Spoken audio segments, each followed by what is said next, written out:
தாய் தமிழை முதற்கண் மனம் மொழி மெய்களால் வணங்கிக் கொள்கிறேன். இந்த இனிய அவையிலே செம்மாந்து வீற்றிருக்கின்ற முதல்வர் உள்ளிட்ட இந்த அவை வணங்குகிறேன். முதலாவதாக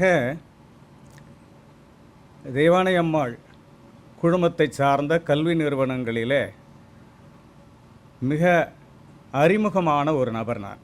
நீங்கள் நினைக்கலாம் எல்லாம் இளைஞர்களாக இருக்கிறாரே, ஒரு வயதானவரை அழைத்திருக்கிறார்களே என்பதாக நினைக்கலாம். இந்த கல்லூரியோடு இந்த குழுமத்தோடு நெருங்கிய தொடர்புடையவன். ஃபவுண்டர் இஎஸ்ஐயா அவர்களோடு நெருக்கமானவன். இங்கே இருக்கிற இந்த செயலாளர் அவர்களோடு மிக நெருங்கி இருக்கிறவன். செயலாளரில் தாளாளர் அவர்களோடு நான் நெருக்கமாக இருக்கிறவன். அவருடைய இணையரோடு எனக்கு அறிமுகம் உண்டு. இதற்கு முன் பணியாற்றிய அத்தனை முதல்வரோடும் எனக்கு அறிமுகம் உண்டு. இப்பொழுது இருக்கிற தெய்வானை அம்மாள் மகளிர் கல்லூரியினுடைய முதல்வர் எனக்கு தெரிந்திருக்கலாம், அவ்வளவுதான், அறிமுகம் இல்லை. அதுக்கு அவர் அத்துணை பேருக்கும் இந்த அவையின் சார்பிலேயும் என்னுடைய தனிப்பட்ட முறையிலேயும் என்னுடைய நன்றியை தெரிவித்துக் கொள்கிறேன். அதற்கு அடுத்ததாக மிக சரியாக சொல்லப்போனால் பாம்பின் கால் பாம்பறியும் என்று சொல்வார்கள். பாம்புக்கு கால் இல்லை என்பது உண்மை இல்லையா? பாம்புக்கு கால் கிடையாது. கட்செவி என்றுதான் பாம்புக்கு பெயர். கண்ணே அதற்கு செவியாகவும் பயன்படுகிறது என்பதாக சொல்வார்கள். ஒரு குக்கிராமத்திலிருந்து நான் ஒரு கல்லூரியினுடைய முதல்வராக பணியாற்றி ஓய்வு பெற்றவன். அக்குக்கிராமத்திற்கு பேருந்து வசதிகள் கூட கிடையாது. என்னுடைய இரு சக்கரத்தை வாகனத்தை கூட என்னுடைய தந்தையார் ஒரு பக்கம் பிடித்துக்கொள்ள, நான் ஒரு பக்கம் பிடித்துக்கொள்ள, மழை காலங்களிலே அதை தூக்கி செல்கிற முறை. அப்படிப்பட்ட ஒரு குக்கிராமத்தை சார்ந்தவன். அதற்கு பிறகு மெல்ல மெல்ல அந்த வேளாண்மையிலிருந்து விலகி, வேளாண்மை என்னால் செய்ய முடியவில்லை, வேளாண்மையில் இருந்து விலகி எது பாதுகாப்பான துறை என்பதாக பார்த்தேன். அப்போ ஆசிரியர் துறை பாதுகாப்பான துறை. ஆசிரியர் துறைக்கு நான் விட்டேன். இது எதற்கு சொல்கிறேன் என்று சொன்னால், அந்த மண்ணின் மைந்தருக்குத்தான் இந்த மண்ணின் மைந்தரை பற்றி புரியும். அந்த மண்ணின் மைந்தர் யார் என்றால் உங்களுடைய முதல்வர். அவருடைய கிராமத்தை சார்ந்து தான் என்னுடைய கிராமத்திற்கு நான் போக முடியும். தழுதாளி என்று சொல்லக்கூடிய அந்த கிராமத்தை சேர்ந்தவர் நான். குணமங்கலம் என்று சொல்லக்கூடிய தழுதாளியிலிருந்து ஒரு 1.25 கிலோமீட்டர் அல்ல 2 கிலோமீட்டர் தான் அந்த கிராமம். தழுதாளியில் படித்தவர்கள் அத்துணை பேரும் அரசு பதவியில் இருக்கிறார்கள் தமிழ் துறையிலே, ஒரே ஒரு மாணவரை தவிர. கிட்டத்தட்ட 15 மாணவர்களுக்கு மேல் இருப்பார்கள். பண்மையிலே கூட திருமதி அன்புமதி அவர்கள் அரசு பணியில் இப்போ சேர்ந்திருக்கிறார்கள். ஒரே ஒரு மாணவர், எனக்கு தெரிந்த தழுதாளியில் ஒரே ஒரு மாணவர், பெயர் சொல்ல விரும்பவில்லை, அவர் முயற்சி எடுக்கவில்லை, அவர்தான் உண்மை. அவர் மட்டும்தான் பணியில் இல்லை. அதேபோல் தழுதாளிக்கு பக்கத்தில் இருக்கிற ஒரு கிராமம், அந்த கிராமம் கண்ணியம் என்று பெயர்.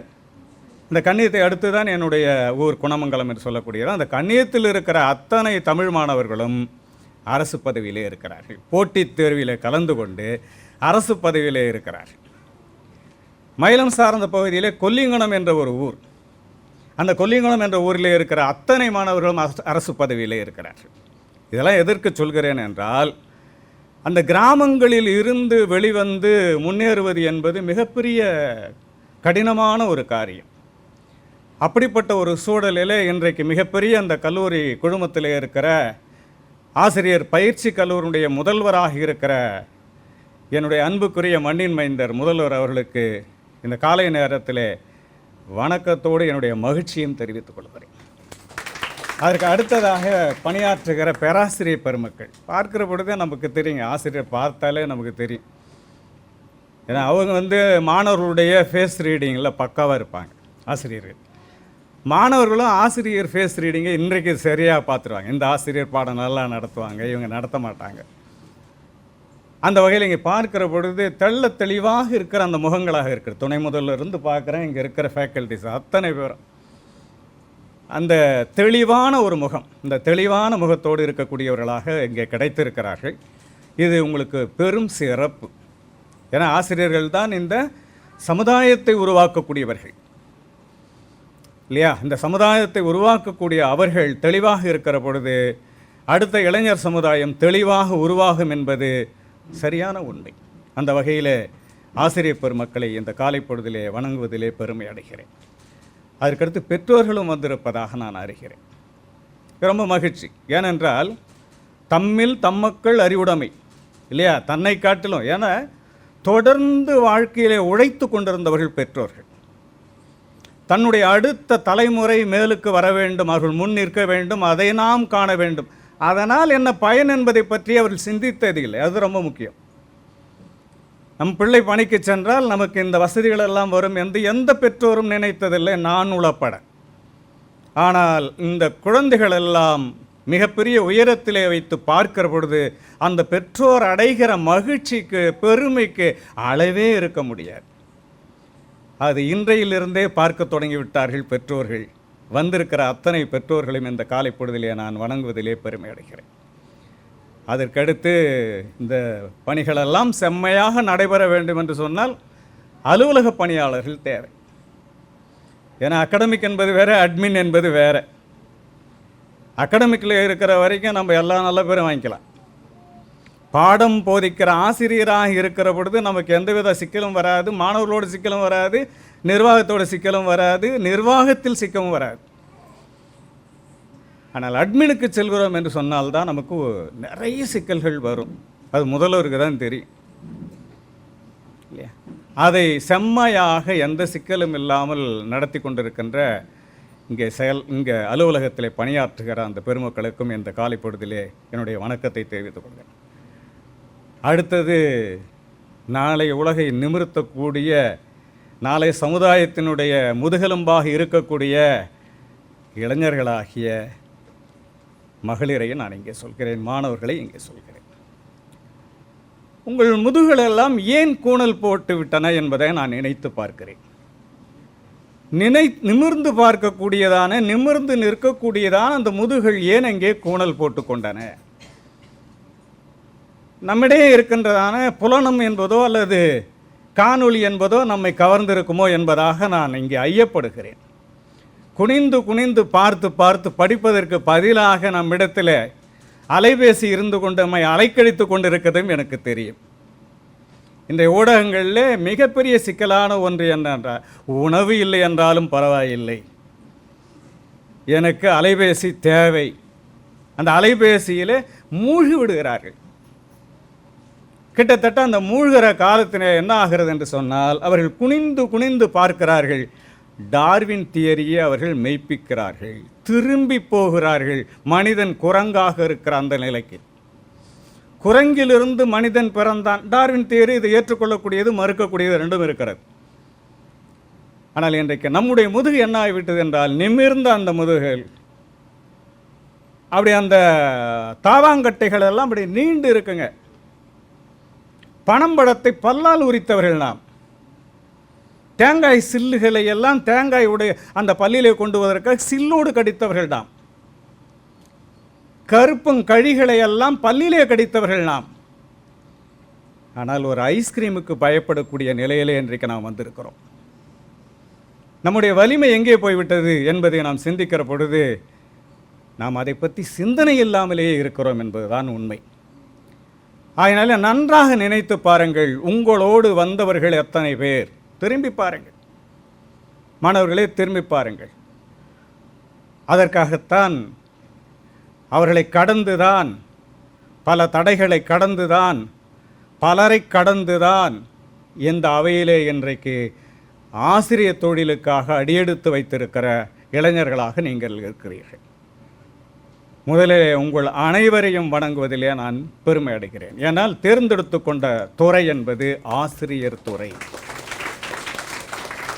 நீங்கள் நினைத்தால் ஆளுமைத்தன்மை உடையவர்களை இங்கே நீங்கள் கொண்டு வர முடியும். நீங்கள் நினைத்தால் ஆளுமை அற்றவர்களையும் நீங்கள் உருவாக்க முடியும். யார் கையில் இருக்கிறது என்று சொன்னால் அது ஆசிரியர் கையில் தான் இருக்கிறது. என்ற சமுதாயம் ஆசிரியர் கையில் தான் இருக்கிறது.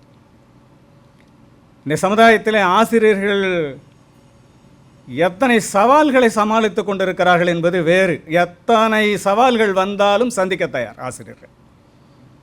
ஆசிரியர்கள் நினைத்தால் சமுதாயத்தையே மாற்றிவிட முடியும். அதிலே மகளிர் நினைத்தால் இன்னும் சொல்லவே தேவையில்லை.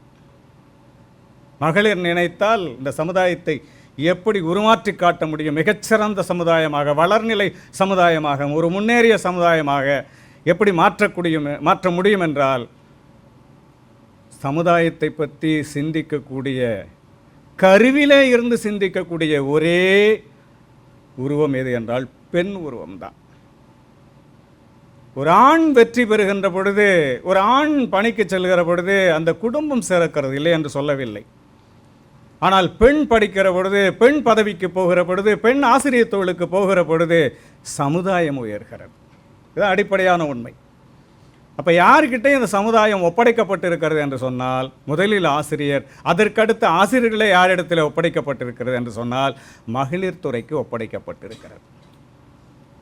இப்போ நம்முடைய நிர்வாகமே நீங்கள் நினைத்து பார்த்திருந்தீர்கள் என்று சொன்னால், இந்த செல்வத்தை பல மடங்காக இரட்டிப்பாக்குற தொழில்களெல்லாம் அவர்களுக்கு தெரியும், இந்த நிர்வாகத்திற்கு தெரியும். எந்தெந்த அவர்கள் தொழில் செய்து கொண்டிருக்கிறார்கள், அதில் என்ன வருமானம் வருகிறது என்பதும் தெரியும். ஆனாலும் அந்த வருமானத்தில் அறக்கொடை செய்ய வேண்டும் என்ற நினைப்பு இருக்கு பாருங்க, அதுதான் மிகச்சிறந்த. அன்னசத்திரம் 1000 கட்டலும் இருக்கலாம், ஆலயங்கள் பல கோடி கொண்டு வரலாம் இருக்கலாம், ஆனாலும் ஏழை ஒருவருக்கு அந்த கல்வியை தருதல் என்பதுதான் மிகச்சிறந்த அறம் என்பதாக சொல்வார்கள். அந்த கல்வி கொடையை வழங்கி கொண்டிருக்கிறார்கள் இந்த நிறுவனத்தார். அதை பயன்பெற துடித்து கொண்டிருக்கிறவர்கள் இன்றைய இளைஞர்கள். நான் முதல்ல தொடங்கினேன், நீங்கள் திரும்பி பாருங்கள் என்பதாக நான் தொடங்கினேன். நீங்கள் 1வது சேர்ந்தது, 6வது சேர்ந்தது, 12வது முடித்து கல்லூரி நுழைந்த பொழுது உங்களோடு படித்தவர்கள் எத்தனை பேர் பின்தங்கி போனார்கள் என்று பாருங்கள். கிட்டத்தட்ட 50 விழுக்காடு பின்தங்கி போயிருப்பார்கள். ஒரு 50 விழுக்காடு தான் நீங்கள் அந்த மேல்நிலை பள்ளியில் இருந்து கல்லூரிக்கு வந்திருக்க முடியும். கல்லூரிக்கு வந்த பிறகு இந்த ஆசிரியர் பயிற்சிக்கு எத்தனை பேர் வந்திருக்கிறீர்கள் நீங்களே நினைத்து பாருங்கள். உங்கள் மேஜரில் உங்களுடைய துறை என்னவோ அந்த துறை அடிப்படையிலே நினைத்து பாருங்கள். ஒரு 25 விழுக்காடு அங்கே கடந்து அவர்களையெல்லாம் கடந்து வந்திருப்பீர்கள். அப்போ இந்த கடந்து வந்தது என்று சொல்லக்கூடிய அந்த சூழலை நீங்கள் பார்க்கிற பொழுது மிக உன்னதமான உச்சியை நீங்கள் எட்டியிருக்கிறீர்கள் என்று தான் நாம் சொல்ல வேண்டும். இந்த கல்வி என்பது ஒரு காலத்திலே அனைவருக்குமான கல்வியாக அமையவில்லை, இன்று அனைவருக்குமான கல்வியாக அமைந்திருக்கிறது. ஒரு காலத்திலே ஆசிரியரை தேடிச் சென்ற காலமாக இருக்கிறது. இன்றைக்கு ஆசிரியர் இருக்கின்ற இடத்திலே அத்தனை மாணவர்களும் கூடி ஆசிரியரை வரவழைக்கிற இந்த காலமாக இன்றைக்கு மாறி இருக்கிறது. ஆசிரியரே இல்லாமல் பாடம் கற்கிற காலமும் வரப்போகிறது. கொரோனா கற்றுத்தந்த பாடம் என்பது ஆன்லைன் பாடம். இப்போ ஏஐ என்ற ஒன்று வந்திருக்கிறது. அந்த ஏஐ வந்த உடனே ஆசிரியர் இல்லாமலேயே பாடம் நடத்தக்கூடிய காலம் வரும். கவலையே படாதீர்கள், அதை உருவாக்குறவனும் ஆசிரியனாகத்தான் இருக்க முடியும். இல்லை, எந்த ஒரு பொறியாக இருந்தாலும், அது இயந்திர பொறியாக இருந்தாலும், அதை உருவாக்கி வடிவமைத்தல் யாராக இருக்க முடியும்? குறிப்பிட்ட துறை சார்ந்த அந்த வல்லுநர்கள் ஆசிரியர் பெருமக்களாகத்தான் இருக்க முடியும். அவர்கள் அந்த கருவிகளில் அவர்கள் அதை பதிவு செய்கிற பொழுது தான் அது சரியான முறையில் இயங்கக்கூடியதாக. அங்கேயும் ஆசிரியர் பணிதான். இப்போ நாம் நினைத்து பார்க்கிறோம், இந்த கிராமத்தில் இருந்து, இந்த விழுப்புரம் மாநகர பகுதியில் இருந்து நாம் வந்திருக்கிறோம். இந்த கல்வி என்பது நமக்கு கிட்டியிருக்கிறது. இந்த கல்வி கிட்டியிருப்பதனாலே நமக்கு என்ன பயன் என்பதாக பார்க்குறோம். ஒன்று, நம்முடைய குடும்பத்தில் இருக்கிற தாய் கூட கல்வியிலே உயரவில்லை என்றால் மதிக்க மாட்டார். பெற்ற தாயும் மனம் திரிவாள். யார் பக்கம் மனம் திரிவாள் என்று சொன்னால், ஒரு 5 பிள்ளைகள் இருக்கிறார்கள், 5 பிள்ளைகளில் ஒரு 2 பிள்ளைகள் நன்றாக படிக்கிறார்கள் என்று சொன்னால் அந்த தாயினுடைய மனம் எப்படி தெரியும்? ஒரு பக்கத்தில் பரிதாபம் இருக்கும், இந்த 3 பிள்ளைகளும் படிக்கவில்லையே என்ற பரிதாபம் இருக்கும். ஆனால் யார் பக்கத்தில் மனம் தெரியும்னா படித்தவர்கள் பக்கத்தில் தான். ஒரு அரசாட்சி நடக்கிறது என்று சொன்னால், மன்னர்கள் காலத்தில், இப்பொழுது நான் பேச இல்லை, அது அரசியலாகிவிடும். அரசாட்சி காலத்தில் மூத்தோன் வருக என்னாது இளையோன் வருக என்று கூப்பிட்டு அரசு செல்லும். ஒரு அரசனுக்கு பிறகு அடுத்த அரசன் யார் என்று சொன்னால், அந்த வழிமுறை மரபிலே வந்திருக்கிற மூத்தவர் தான் அங்கே அரசாட்சியிலே மன்னனாக முடியும். ஆனால் மூத்தோன் வேண்டாம், ஏன்னா அவன் கல்வி புலன் பெற இல்லை, அது கல்வி அறிவு இல்லை. ஆனால் கல்வி அறிவு பெற்றவன் யார் என்று சொன்னால் இளையோன், தம்பி. ஆனால் அவன் வழியில் தான் அந்த அரசு செல்லும். பாருங்கள், குடும்பம் ஆட்சி, அரசாட்சி ஆட்சி, அதற்கு அடுத்து நாம் பார்க்கிறோம். கீழ்ப்பால் ஒருவன் கற்பின் வேர்ப்பால் ஒருவனும் அவன் கண்படுமே. இதுதாங்க ரொம்ப முக்கியம். இந்த சமுதாயம் உங்களை மதிக்க வேண்டும் என்றால் எத்தனை தலைமுறைகள் நாம் அங்கே அழுந்தி போய் கிடந்திருப்போம் என்பதை நினைத்து பாருங்கள். இந்த கல்வியை பெறுவதற்காக எத்தனை தலைமுறைகள். என்னை பொறுத்தவரையிலே வறுமை என்பது செயற்கை, வறுமை என்பது இயற்கை அல்ல, அது உண்டாக்கப்பட்டது. வறுமை என்பது உண்டாக்கப்பட்டது. மிக சரியாக சொல்லப்போனால் நம்மிடத்தில் நன்று கறந்து கொண்டிருந்த 10 லிட்டர் கறந்து கொண்டிருக்கிற பசு, அந்த 10 லிட்டர் பாலையும் நாமே பெற வேண்டும் என்பதற்காக முதல் கன்றை விடுகிற பொழுதும் சரி, கன்றை அந்த முடிந்த பால் கறந்த பிறகு விடுகின்ற பொழுதும் சரி, அந்த கன்றுக்கு பால் கொடுக்காமலேயே கறந்தவர்கள் நாம். வைக்கோல் கன்றுகளாகத்தான் அந்த கன்றுகள் மாறிவிட்டன. இந்த பாலை உறிஞ்சி உறிஞ்சி குடிப்பதற்காக, நாம் பெறுவதற்காக கன்றுகளெல்லாம் வைக்கோல் கன்றுகளாக மாறிவிட்டன. அது யாரும் அல்ல, நாம் தான். அது யாரும் அல்ல, நாம் தான். அப்படிப்பட்ட அந்த சூழலிலே இன்றைக்கு நம்மிடத்தில் சமுதாயம் கிடைத்திருக்கிறது. நாம் ஆசிரியராக போகிறோம் என்று சொல்கிற பொழுது உங்களால் அதை மாற்ற முடியும். கீழ்ப்பால் ஒருவன் கற்பின் விளக்க ரொம்ப போகலை. சமுதாய தரத்திலே கீழே இருக்கிற ஒருவன் கல்வி கற்று உயர்ந்த நிலைக்கு வருகிறான் என்று சொன்னால் மேல் தரத்திலே இருக்கிற ஒருவனும் பணிந்து தான் நிற்க வேண்டும். இப்போ சமுதாய பயணம் அதிலே இருக்கிறது. நம்முடைய தகுதி ஒரு சமுதாயத்திலே ஒரு உயர்ந்த தகுதியாக அது மாறுகிறது என்பதாக நாம் பார்க்கிறோம். அது கல்வியினால் கிடைக்கிறது, அது ஆசிரியரால் கிடைக்கிறது என்பதை நாம் மறுக்க முடியாது. அதற்கு அடுத்ததாக பார்க்கிறோம், இன்றையிலிருந்தே நீங்கள் இலக்கோடு இருக்க வேண்டும். குறிக்கோள் இல்லாது கட்டேனே என்பதாக நாம் அமைதல் கூட. நம்ம குறிக்கோள் இருக்கணும். ஏதோ நம்ம கலைக்கல்லூரிகளில் படித்தோம், அறிவியல் கல்லூரிகளில் படித்தோம், அந்த பாடங்கள் படிப்பது என்பது வேறு. ஆசிரியர் பயிற்சியில் படிப்பது என்பது வேறு. ஆசிரியர் பயிற்சி கல்லூரிகள் பற்றி எனக்கு மிக நிறைவாக தெரியும். நான் ஸ்குவாடாக போயிட்டு அந்த கல்லூரியிலிருந்தே திருவள்ளுவர் பல்கலைக்கழகத்திற்கு அலைபேசியில் பேசி அந்த பதிவாளர்கிட்ட பேசி இன்னையோடு எனக்கு இப்போ இந்த இருக்கிற நேரத்திலேயே என்னை ரிலீவ் பண்ணி விட்டுருங்க, நான் ஸ்குவாடாக போக மாட்டேன் அப்படின்ட்டேன். ஏன்னா அப்படிப்பட்ட கல்லூரிகள்லாம் இருக்குது. 100 பேர் படிக்கிறாங்க, 100 பேருமே காப்படிக்கிறாங்க. அந்த கல்லூரி போயிட்டு 3 கூடை பிட்டு எடுத்தேன். நானும் இன்னொரு திண்டிவனம் கல்லூரி பேராசிரியர். அப்படிப்பட்ட கல்லூரிகளும் இருக்கின்றன. ஆனால் இந்த கல்லூரி அதுக்கெல்லாம் அனுமதிக்க மாட்டாங்க. அன்றையோடு நான் ஸ்குவாடை விட்டுட்டேன், கேம்ப் ஆஃபீஸர் வேலையை விட்டுட்டேன். எனக்கு வேண்டாம். ஏன்னா ஒரு பக்கம் மாணவர்கள் எழுகிறார்கள், நாங்கள் இத்தனை லட்சம் கொடுத்துருக்கிறோம். ஒரு பக்கத்தில் நிர்வாகம் நிற்கிறது, ஒரு கவர்லையும் 20,000. எனக்கும் அந்த ஆசிரியர் இருக்கும். அப்படியே அந்த 20,000 அந்த நிர்வாகிகிட்ட கொடுத்துட்டு அங்கேருந்து அப்படியே ஃபோன் பண்ணி, விழுப்புரத்துக்காரர் தான் அங்கே பதிவாளராக இருக்கார், ஐயா எனக்கு இனிமேல் கண்டிப்பாக ஸ்குவாடு போடாதீங்க, கேம்ப் ஆஃபீஸர் போடாதீங்க. இந்த மாதிரி 2 கல்லூரியில் போய் மாட்டிக்கிட்டாங்க. எதற்கு சொல்கிறேன் என்று சொன்னால், அந்த நிர்வாகத்தை பொறுத்தவரையில் அதற்கு வேலை இல்லை. உங்களை தெளிவாக பயிற்றுவிக்கிற ஆசிரியர்கள், உங்களை இது அட்டானமஸ் இதில் இல்லை, பிஎட் மட்டும் இல்லை. அதனால் ரொம்ப சரியாக புரிந்து கொள்ளுங்கள். ரொம்ப முக்கியம் என்னென்னா, நாம் குறுக்கு வழியில் ஆசிரியரே இல்லைங்க. நாங்கள் பார்க்குற 2, 4, 6 பேர் இங்கே முதல்வரோட 6 ஆசிரியர்கள் இருக்கிறாங்க.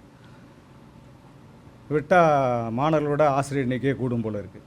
அந்த அளவுக்கு அந்தந்த துறை, சைக்காலஜிக்கு ஒருத்தர் இல்லைங்களா, சேலஞ்சஸ் ஆஃப் எஜுகேஷன் ஒருத்தருங்க எடுப்பாங்க, பள்ளி நிர்வாகத்தை பற்றி ஒருத்தங்க எடுப்பாங்க இல்லைங்களா. பல அந்த தாள்களை எல்லாம் எடுக்கக்கூடிய ஆசிரியர்கள், ஒரு தாளை 2 பேர் எடுக்கிறாங்கன்னு இல்லாமல் தாள் அத்தனை அளவிற்கு ஆசிரியர்கள் இங்கே இருக்கிறார்கள். ஆசிரியரே இல்லாமல் இன்ஆப்சன்ஸாக படிக்கின்ற மாணவர்களை உடைய பல பிஎட் கல்லூரிகள் இருக்கின்றன. அதோடு இதை ஒப்பிட்டு பார்க்கிற பொழுது பெற்றோர்களுக்கு இந்த இடத்துல நீங்கள் மகிழ்ச்சி அடைய வேண்டும். ஏனென்றால் சிறந்த குழுமத்தில் இருக்கிற ஒரு கல்லூரி, உறுப்பு கல்லூரி, சிறந்த பேராசிரியர்கள் இருக்கிறார்கள், கல்வி நலம் சார்ந்த பெண்கள் இங்கே வந்திருக்கிறார்கள். அதனால் நமக்கு ஒரு பெரிய மகிழ்ச்சி. அப்போ நாம் என்ன செய்யணும், இலக்கோடு பயணிக்க வேண்டும். அந்த இலக்கு நமக்கு தேவை. என்ன நம்ம நோக்கத்திற்கு வந்தோம், ஒரு ஆசிரியராக நோக்கத்திற்கு வந்தோம் என்று சொன்னால், எங்கள் காலம் வேறு. சீனியாரிட்டியில் எங்களுக்கு வந்து பணி வாய்ப்பு கொடுத்துட்டு இருந்தாங்க. இப்போ உங்களுக்கு அப்படி இல்லை. போட்டித் தேர்வுகளில் பங்கேற்று அதற்கு பிறகு நீங்கள் என்ன செய்யணும், எட்டி நிற்கணும். அதற்கு பிறகு நேர்காணல் போயும் சில சமயம் திரும்பி வந்தவர்களும் உண்டு. இப்போ யூஜிடிஆர்பியில் என்னிடத்துல வந்து பயிற்சி பெற்றவரில் 5 பேர் வந்து செலக்ட் ஆகியிருக்காங்க. 5 பேரில் 3 பேருக்கு வந்து வேலை வாய்ப்புக்கு ரெடி ஆகிட்டாங்க. 2 பேர் போய் நேர்காணல் போயிட்டு திரும்பி வந்திருக்காங்க. நினச்சி பாருங்கள். சென்ற ஆண்டு பிஜியில் 5 பேர் போனாங்க. 2 பேர் வந்து நேர்காணல் வரைக்கும் போயிட்டு திரும்பி வந்துட்டாங்க. 5 பேர் இல்லாமல். ஒரு 100 பேருக்கு பயிற்றுவிக்கிற பொழுது அதில் 5 பேர் 6 பேர் தான் வராங்க அப்படின்னு சொன்னால் அதில் என்ன சிக்கல் இருக்கிறது நீங்களே பார்த்து. நாம் கல்லூரியில் படித்தது போதாது, அது துறை சார்ந்த நிலையில். இரண்டாவது, இந்த போட்டித் தேர்வுகளில் எதில் இவர்களுக்கு மதிப்பெண்கள் குறைகின்றன, நீங்கள் எந்த இன்ஸ்டியூட்டில் வேணாலும் கேளுங்க. நீங்கள் எந்த இன்ஸ்டியூட்டில் வேணாலும் கேட்டு பாருங்கள், எதில் மதிப்பெண் குறைகிறது அப்படின்னா பெரும்பாலும் அவர்கள் படித்த அந்த துறைகளிலே 90 மதிப்பெண்கள் பெற்றுவிடுகிறார்கள். 110க்கு 90 வாங்கிடுறாங்க. அதில் சிக்கல் இல்லை. அது தமிழாக இருந்தாலும் சரி, ஆங்கிலமாக இருந்தாலும் சரி, இயற்பியலாக இருந்தாலும் சரி, வேதியியலாக இருந்தாலும் சரி, ஆங்கிலமாக இருந்தாலும் சரி, 110 மதிப்பெண்ணுக்கு 90 மதிப்பெண் வாங்கிக்கிறாங்க. 10 மதிப்பெண் ஜிகே இருக்குது. அது ஜிகேயில் வந்து நீங்கள் 2 மார்க் 3 மார்க் வாங்கலாம், அவ்வளோதான். அது என்ன மாதிரி வினா வருதோ அப்புறம் குலுக்கி போட்டு எதில் டிக் அடிக்கிறீங்களோ அவங்க நல்ல நேரம் இருந்துன்னா அதில் ஒரு 2 மார்க் 3 மார்க் வரும். 30 மதிப்பெண் சைக்காலஜி இருக்குது பார்த்தீங்களா, அந்த சைக்காலஜியில் 10க்கும் குறைவான மதிப்பெண் மட்டுமே பெறுகிறார்கள். இப்போ நான் சொன்ன குறிப்பு நீங்கள் புரிஞ்சுக்கிட்டு இருப்பீங்க. உங்கள் சைக்காலஜி வாதியாரை விட்டுறாதீங்க, இருக பற்றி கொள்ளுங்கள். சிக்கனை பிடித்தன்றார் இல்லைங்களா, அதுபோல் யார் சைக்காலஜி நடத்துகிறாங்களோ அவங்கள விட்டுறாதீங்க. இதுவரையில் யூஜிடிஆர்பி பிஜிடிஆர்பியில் என்னென்ன சைக்காலஜியில் கொஸ்டின் வந்திருக்குன்னு அதெல்லாம் தேடுங்க, எல்லாம் நெட்டில் கிடைக்குது. வகுப்பில் நடத்துறது போக ஆசிரியர்கள் தெளிவாக இருக்கிறாங்க. வகுப்பில் நடத்துறது போக எந்தெந்த வினாக்களுக்கு உங்களுக்கு விடை தெரியவில்லையோ, ஆனால் இன்ஸ்டண்ட்டாக அன்றைக்கே விடை கேட்டுறாதீங்க. என்ன தான் பெரும் புலமை இருந்தாலும் கூட சில நேரங்களில் நம்மளால் சொல்ல முடியாது. முன்கூட்டியே அந்த வினாக்களை அவங்ககிட்ட கொடுத்துருங்க, அவங்க அதை தேடி கண்டுபிடிச்சி உங்களுக்கு கொடுப்பாங்க. அப்போ அந்த 10 மதிப்பெண்ணை ஒரு 15-20ன்னு வாங்கிட்டீங்க அப்படின்னா ஜென்ரல் கோட்டாவில் ஆசிரியராக போயிடுங்க இல்லைங்களா. பிசி, எம்பிசி, அதில் மகளிர், அப்புறம் எஸ்சி, இந்த கோட்டாவுக்கு மேலே ஓசி இருக்குது பார்த்தீங்களா, அந்த ஓசியிலே நீங்கள் வந்துடுவீங்க. அதனால் இந்த பிஎட் படிக்கிற பொழுது, இந்த பயிற்சி படிக்கிற பொழுது ஆசிரியர் படிப்பிற்காக வந்த நீங்கள் உங்களுடைய இலக்கு என்ன என்று சொன்னால், துறை சார்ந்த படிப்பை ஒரு பக்கத்திலே படித்து கொண்டு உளவியலை, கல்வி உளவியலை மிகச் சரியாக நீங்கள் இங்கே கற்றுக்கொள்ளுங்கள். கற்றுக்கொண்டால் நீங்கள் எங்கே வர முடியும் அப்படின்னு சொன்னால் ஓப்பன் கோட்டாவில் நீங்கள் வந்துடலாம். வருவதற்கான அந்த வாய்ப்பு நிறைய உண்டு. நான் என்னுடைய 15 ஆண்டு அனுபவத்தில் நான் பேசுகிற இந்த பேச்சு, அது தமிழாக இருந்தாலும் சரி, எந்த துறையாக இருந்தாலும் சரி. ஆனால் இப்போ ஒரு பெரிய ஒரு புதிய மாற்றம் என்ன அப்படின்னு சொன்னால், தமிழ் தகுதி தேர்வு என்ற ஒன்று வந்திருக்கிறது. தமிழ் தகுதி தேர்வு இப்பொழுதே தொடங்கி விடுங்கள். வரட்டும், நம்ம பிஎடை முடிச்சுக்கலாம், அதுக்கு பிறகு நம்ம தமிழ் தகுதி தேர்வெல்லாம் படிச்சுக்கலாம், எங்கே ஒரு கோச்சிங் போகலாம், அங்கே பார்த்துக்கலாம். எல்லாவற்றையும் வந்து கொட்டிவிட முடியாது. என்ன தான் பயிற்சி தளமாக இருந்தால் எல்லாவற்றையும் கொண்டு வந்து கொட்டிவிட முடியாது. உங்களுக்கே தெரிஞ்சிருக்கேன், அண்மையில் நடந்த ஒரு தேர்வில் பள்ளி பாட புத்தகத்தில் இல்லாத வினாக்களும் அதிலே வந்திருந்தன, கேள்விப்பட்டிருப்பீங்க. பள்ளி பாட புத்தகத்தில் இல்லாத வினாக்களும் அந்த பள்ளி பாட புத்தகத்தில் சொல்லப்பட்ட பாடநூல் ஆசிரியர் இருக்கார்லையே, ஒரு பாடத்திற்கான அந்த இது, அதிலிருந்து வெளியில் அவர் என்ன நூல் எழுதினாரோ அந்த நூலில் இருந்தெல்லாம் கேள்வி கேட்கப்பட்டிருக்கிறார். அவருடைய நோக்கம் என்னவென்று சொன்னால், எப்படி நீங்கள் மதிப்பெண் வாங்காமல் குறைப்பது. தேர்வு வாரியத்தினுடைய நோக்கம் என்னென்னா, எந்த அளவுக்கு உங்களை மதிப்பெண் வாங்காமல் இருப்பது.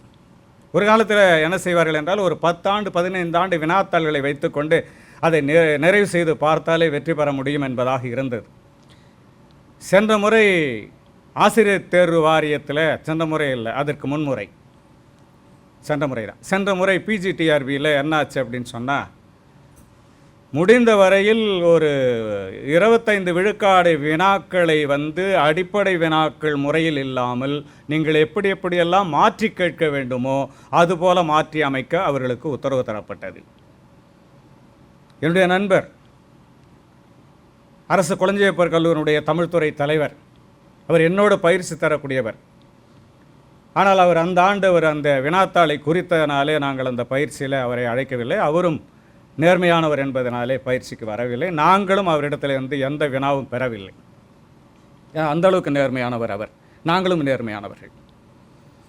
அவர் சொன்ன செய்தி, எந்த அளவிற்கு முடியுமோ வினா உத்தியை மாற்றிக்கொள்ளுங்கள். சும்மா அப்ஜெக்டிவ் டைப்பில் அப்படியே வந்துடும் அப்படின்னு நீங்கள் நினைக்காதீங்க. ஒரு நூல் பதிப்பித்த ஆண்டினுடைய வரிசை முறையை கொடுத்து அந்த நூல் எந்தெந்த ஆண்டில் அந்த வரிசை முறையை கொடுக்குறாங்க. நூலுடைய வரிசை முறை நம்ம தனித்தனியாக படிச்சிருப்போம். ஆனால் அங்கே பார்க்குறப்ப என்ன ஆகிடும், டக்குன்னு நம்ம மயங்கிடும். அதனால் நீங்கள் என்ன செய்ய வேண்டும் என்று சொன்னால், இந்த பயிற்சி கல்லூரியில் 6வதுல இருந்து 12வது வரையிலும் இருக்கிற பாடப்புத்தகங்களை நீங்கள் படிக்க வேண்டும். அது சமச்சீர் கல்வியாக இருந்தாலும் சரி, நியூ புக்காக இருந்தாலும் சரி, ரெண்டையுமே நேரம் கிடைக்கிறப்பெல்லாம் நீங்கள் படிக்கணும். எங்கெங்கெல்லாம் ஸ்கூல் இருக்கோ அங்கே போங்க. படித்து முடித்த உடனே அந்த பசங்க அப்பயே தூக்கி போடும் அந்த புத்தகத்தை, டக்குன்னு கையில் பிடிச்சிக்கிடுங்க. சமச்சீர் கிடைக்காது. சமச்சீர் உங்களுக்கு நெட்டில் கிடைக்குது. சமச்சீர் புத்தகம் நெட்டில் கிடைக்கும். சமச்சீர்லேருந்து வினாக்கள் வருகிறது. புதிய பாடத்திட்டத்திலிருந்து வினாக்கள் வருகிறது. இந்த புதிய பாடத்திட்டம் உருவாக்குற பொழுது அந்த ஐஏஎஸ் உதயச்சந்திரன் அவர்கள் பட்ட பாடு எனக்கு தெரியும். ஏனென்றால் அந்த குழுவிலேயும் நான் இருந்தேன். அவரை போல வேலை வாங்கக்கூடியவர்கள் யாரும் இல்லை. அது அரசியலில் வேறு அது கொண்டு செல்லப்படுகிறது, அது வேறு. ஆசிரியர் குழுவை வேலை வாங்குவதில் அவரை போல சிறந்தவர் யாரும் இல்லை. அப்படிப்பட்ட பாடத்திட்டம் உங்களுடைய அலைபேசியிலே இருக்கிற அந்த ஸ்கேன் மூலமாக பல செய்திகளை நீங்கள் தெரிந்து கொள்ளலாம். அந்த அளவிற்கு பாடத்திட்டம் வடிவமைக்கப்பட்டிருக்கிறது. ஆனால் எந்த இடத்துல இருந்து புக் பேங்க் அந்த பின்னாடி இருக்குது, புக் பேக் இருக்கு இல்லையா, ஒரு லெசனில் அதை பார்க்கணும். இப்போ இவங்க வேலை இவங்க பண்ணிக்குவாங்க, உங்கள் வேலை என்ன அதுதான் பார்க்கணும் இல்லையா? அப்போ இப்பொழுது இருந்து ஆசிரியர் ஆக வேண்டும் என்று சொன்னால், உங்கள் இலக்கு என்ன என்று சொன்னால், போட்டித் தேர்வுகளுக்கும் சேர்ந்து நீங்கள் தயாராகி கொண்டு இருக்க வேண்டும். அது ரொம்ப அடிப்படையான உண்மை. கௌரவர்களுக்கும் தாங்க வில்வித்தை கற்றுக் கொடுத்தாங்க. துரோணாச்சாரியார் என்ன பண்ணார், கௌரவர்களுக்கும் வில்வித்தை கற்றுக் கொடுத்தாரு, பாண்டவர்களுக்கும் வில்வித்தை கற்றுக் கொடுத்தார். இல்லை யார் சிறப்பாக அந்த வில்வித்தையில் சிறந்தவர்கள் என்று கேட்கிற பொழுது துரோணாச்சாரியார் சொல்கிறார், அர்ஜுனன் தான், அவனை அடிச்சுக்க ஆள் கிடையாது அப்படின்னு. உடனே கௌரவர் தரப்பிலிருந்து துரியோதன முதலானவர் வர்றாங்க. ஒரு மலையின் அந்த சரிவிலே ஒரு மரம், அந்த மரம் உயரமான மரம், அந்த கிளையிலே பசுமையான தழைகள், அந்த தழைகளுக்கு இடையே ஒரு குருவி இருக்கிறது. அந்த குருவியை குறிப்பார் என்பதாக சொல்கிறார்கள். கௌரவர்கள் வருகிறார்கள், ஒன்றும் செய்ய முடியும். அர்ச்சுனன் இலக்கு பார்க்குறான். இலக்கு பார்க்கிற பொழுது கேட்கிறார் துரோணாச்சாரியர், உனக்கு என்ன தெரிகிறது? எனக்கு மலை தெரியவில்லை, எனக்கு மரம் தெரியவில்லை, எனக்கு கிளை தெரியவில்லை, அந்த கிளைகளிலே பசுமையாக கவிந்திருக்கிற இலைகளும் எனக்கு தெரியவில்லை, குருவி மட்டும்தான் என் கண்ணுக்கு தெரிகிறது என்று சொன்னான். அதுதான் இலக்கு. நிறைய வீட்டிலிருந்து வருகிற பொழுதே நம்முடைய சமுதாயத்தில், நம்முடைய தெருக்களிலே இருக்கிறவர்கள் எல்லாம் எப்படியெல்லாம் நம்மை விமர்சித்திருப்பார்கள் என்பது உங்களுக்கு தெரியும். இதெல்லாம் முன்னேற போதா, இதெல்லாம் படிக்க போதா, இதெல்லாம் வாத்தியார் வேலைக்கு போகுதா, இதெல்லாம் ஒவ்வொன்றாக நாம் அனுபவித்தவர்கள் தான். சமுதாயம் நம்மை சுற்றி இருக்கிறவர்கள். இரண்டாவது, நேர்மறை எண்ணங்கள் இல்லாமல் எதிர்மறை எண்ணங்களிலே பேசிக்கொண்டிருப்பவர்கள் நிறைய பேர் இருப்பார்கள். ஐயோ போட்டி தேர்வாமே, அதெல்லாம் முடியுமா, நம்மளால் முடியாப்பா, ரொம்ப கஷ்டம், எத்தனை பேர், லட்சம் பேர், 10 லட்சம் பேர் கலந்துக்கிறாங்களே, இதில் எப்படி நம்ம வெற்றி பெறுவது? 10 லட்சம் பேர் பதிவு செய்திருக்கலாம், எத்தனை லட்சம் பேர் எழுதுகிறார்கள் என்று பாருங்கள், எத்தனை லட்சம் பேர் படித்து விட்டு எழுதுகிறார்கள் என்று பாருங்கள், எத்தனை லட்சம் பேர் சரியாக முயற்சி எடுத்து படிக்கிறார்கள் என்பதை பாருங்கள். சில ஆயிரங்களில் ஒருவராக நீங்கள் இருப்பீர்கள். எப்பொழுது உங்களுடைய இலக்கு சரியாக இருக்கிற பொழுது. ஆசிரியர் இலக்கு என்பது சரியாக இருக்கிற பொழுது. ஒன்றும் இல்லை, ஒரு ஏழை ஒருத்தர் சாமியார்கிட்ட போகிறார். நம்ம பெரும்பாலும் குறி கேட்கறது மற்றதுன்னா உடனே சாமியார்கிட்ட போயிடும். எப்படியாவது எனக்கு வாழ்க்கையில் ஒரு முன்னேற்றத்தை காண்பியுங்கள் என்பதாக சொல்கிறேன். எப்போ பொத்தாம்புரியோ வந்து என்னிடத்துல வந்து வாழ்க்கையினுடைய முன்னேற்றத்திற்கு வழிகூறு என்று கேட்கிறீரே, நீ ஏதாவது ஒரு குறிக்கோளை முன்வைத்துக்கொள்ள, அது உனக்கு வெற்றி தரும் என்பதாக சொல்கிறார். அவர் வைத்த குறிக்கோள் என்ன தெரியுங்களா? அந்த கிராமத்தில் இருக்கிற குயவரை பார்த்துவிட்டுத்தான் நான் உண்பேன் என்பதுதான் குறிக்கோள். அவர் ஒவ்வொரு நாளும் அந்த கிராமத்தில் இருக்கிற குயவர், மண்பானை பிசையக்கூடியவர்கள், மண்ணை பிசைஞ்சு மண்பானை உருவாக்குறாரு, அவரை பார்த்துவிட்டுத்தான் நான் உண்பேன் என்பதை குறிக்கோளாக கொள்கிறேன் அப்படின்னார். ஒவ்வொரு நாளும் அது நிறைவேறிய வந்தது. ஒரு நாள் அந்த குயவர் காணவில்லை. என்னென்றால் காலையில் அவர் அந்த காட்டு பக்கத்திற்கே சென்று அந்த மண்ணை வண்டியிலே வெட்டி எடுத்து கொண்டு வருவார்.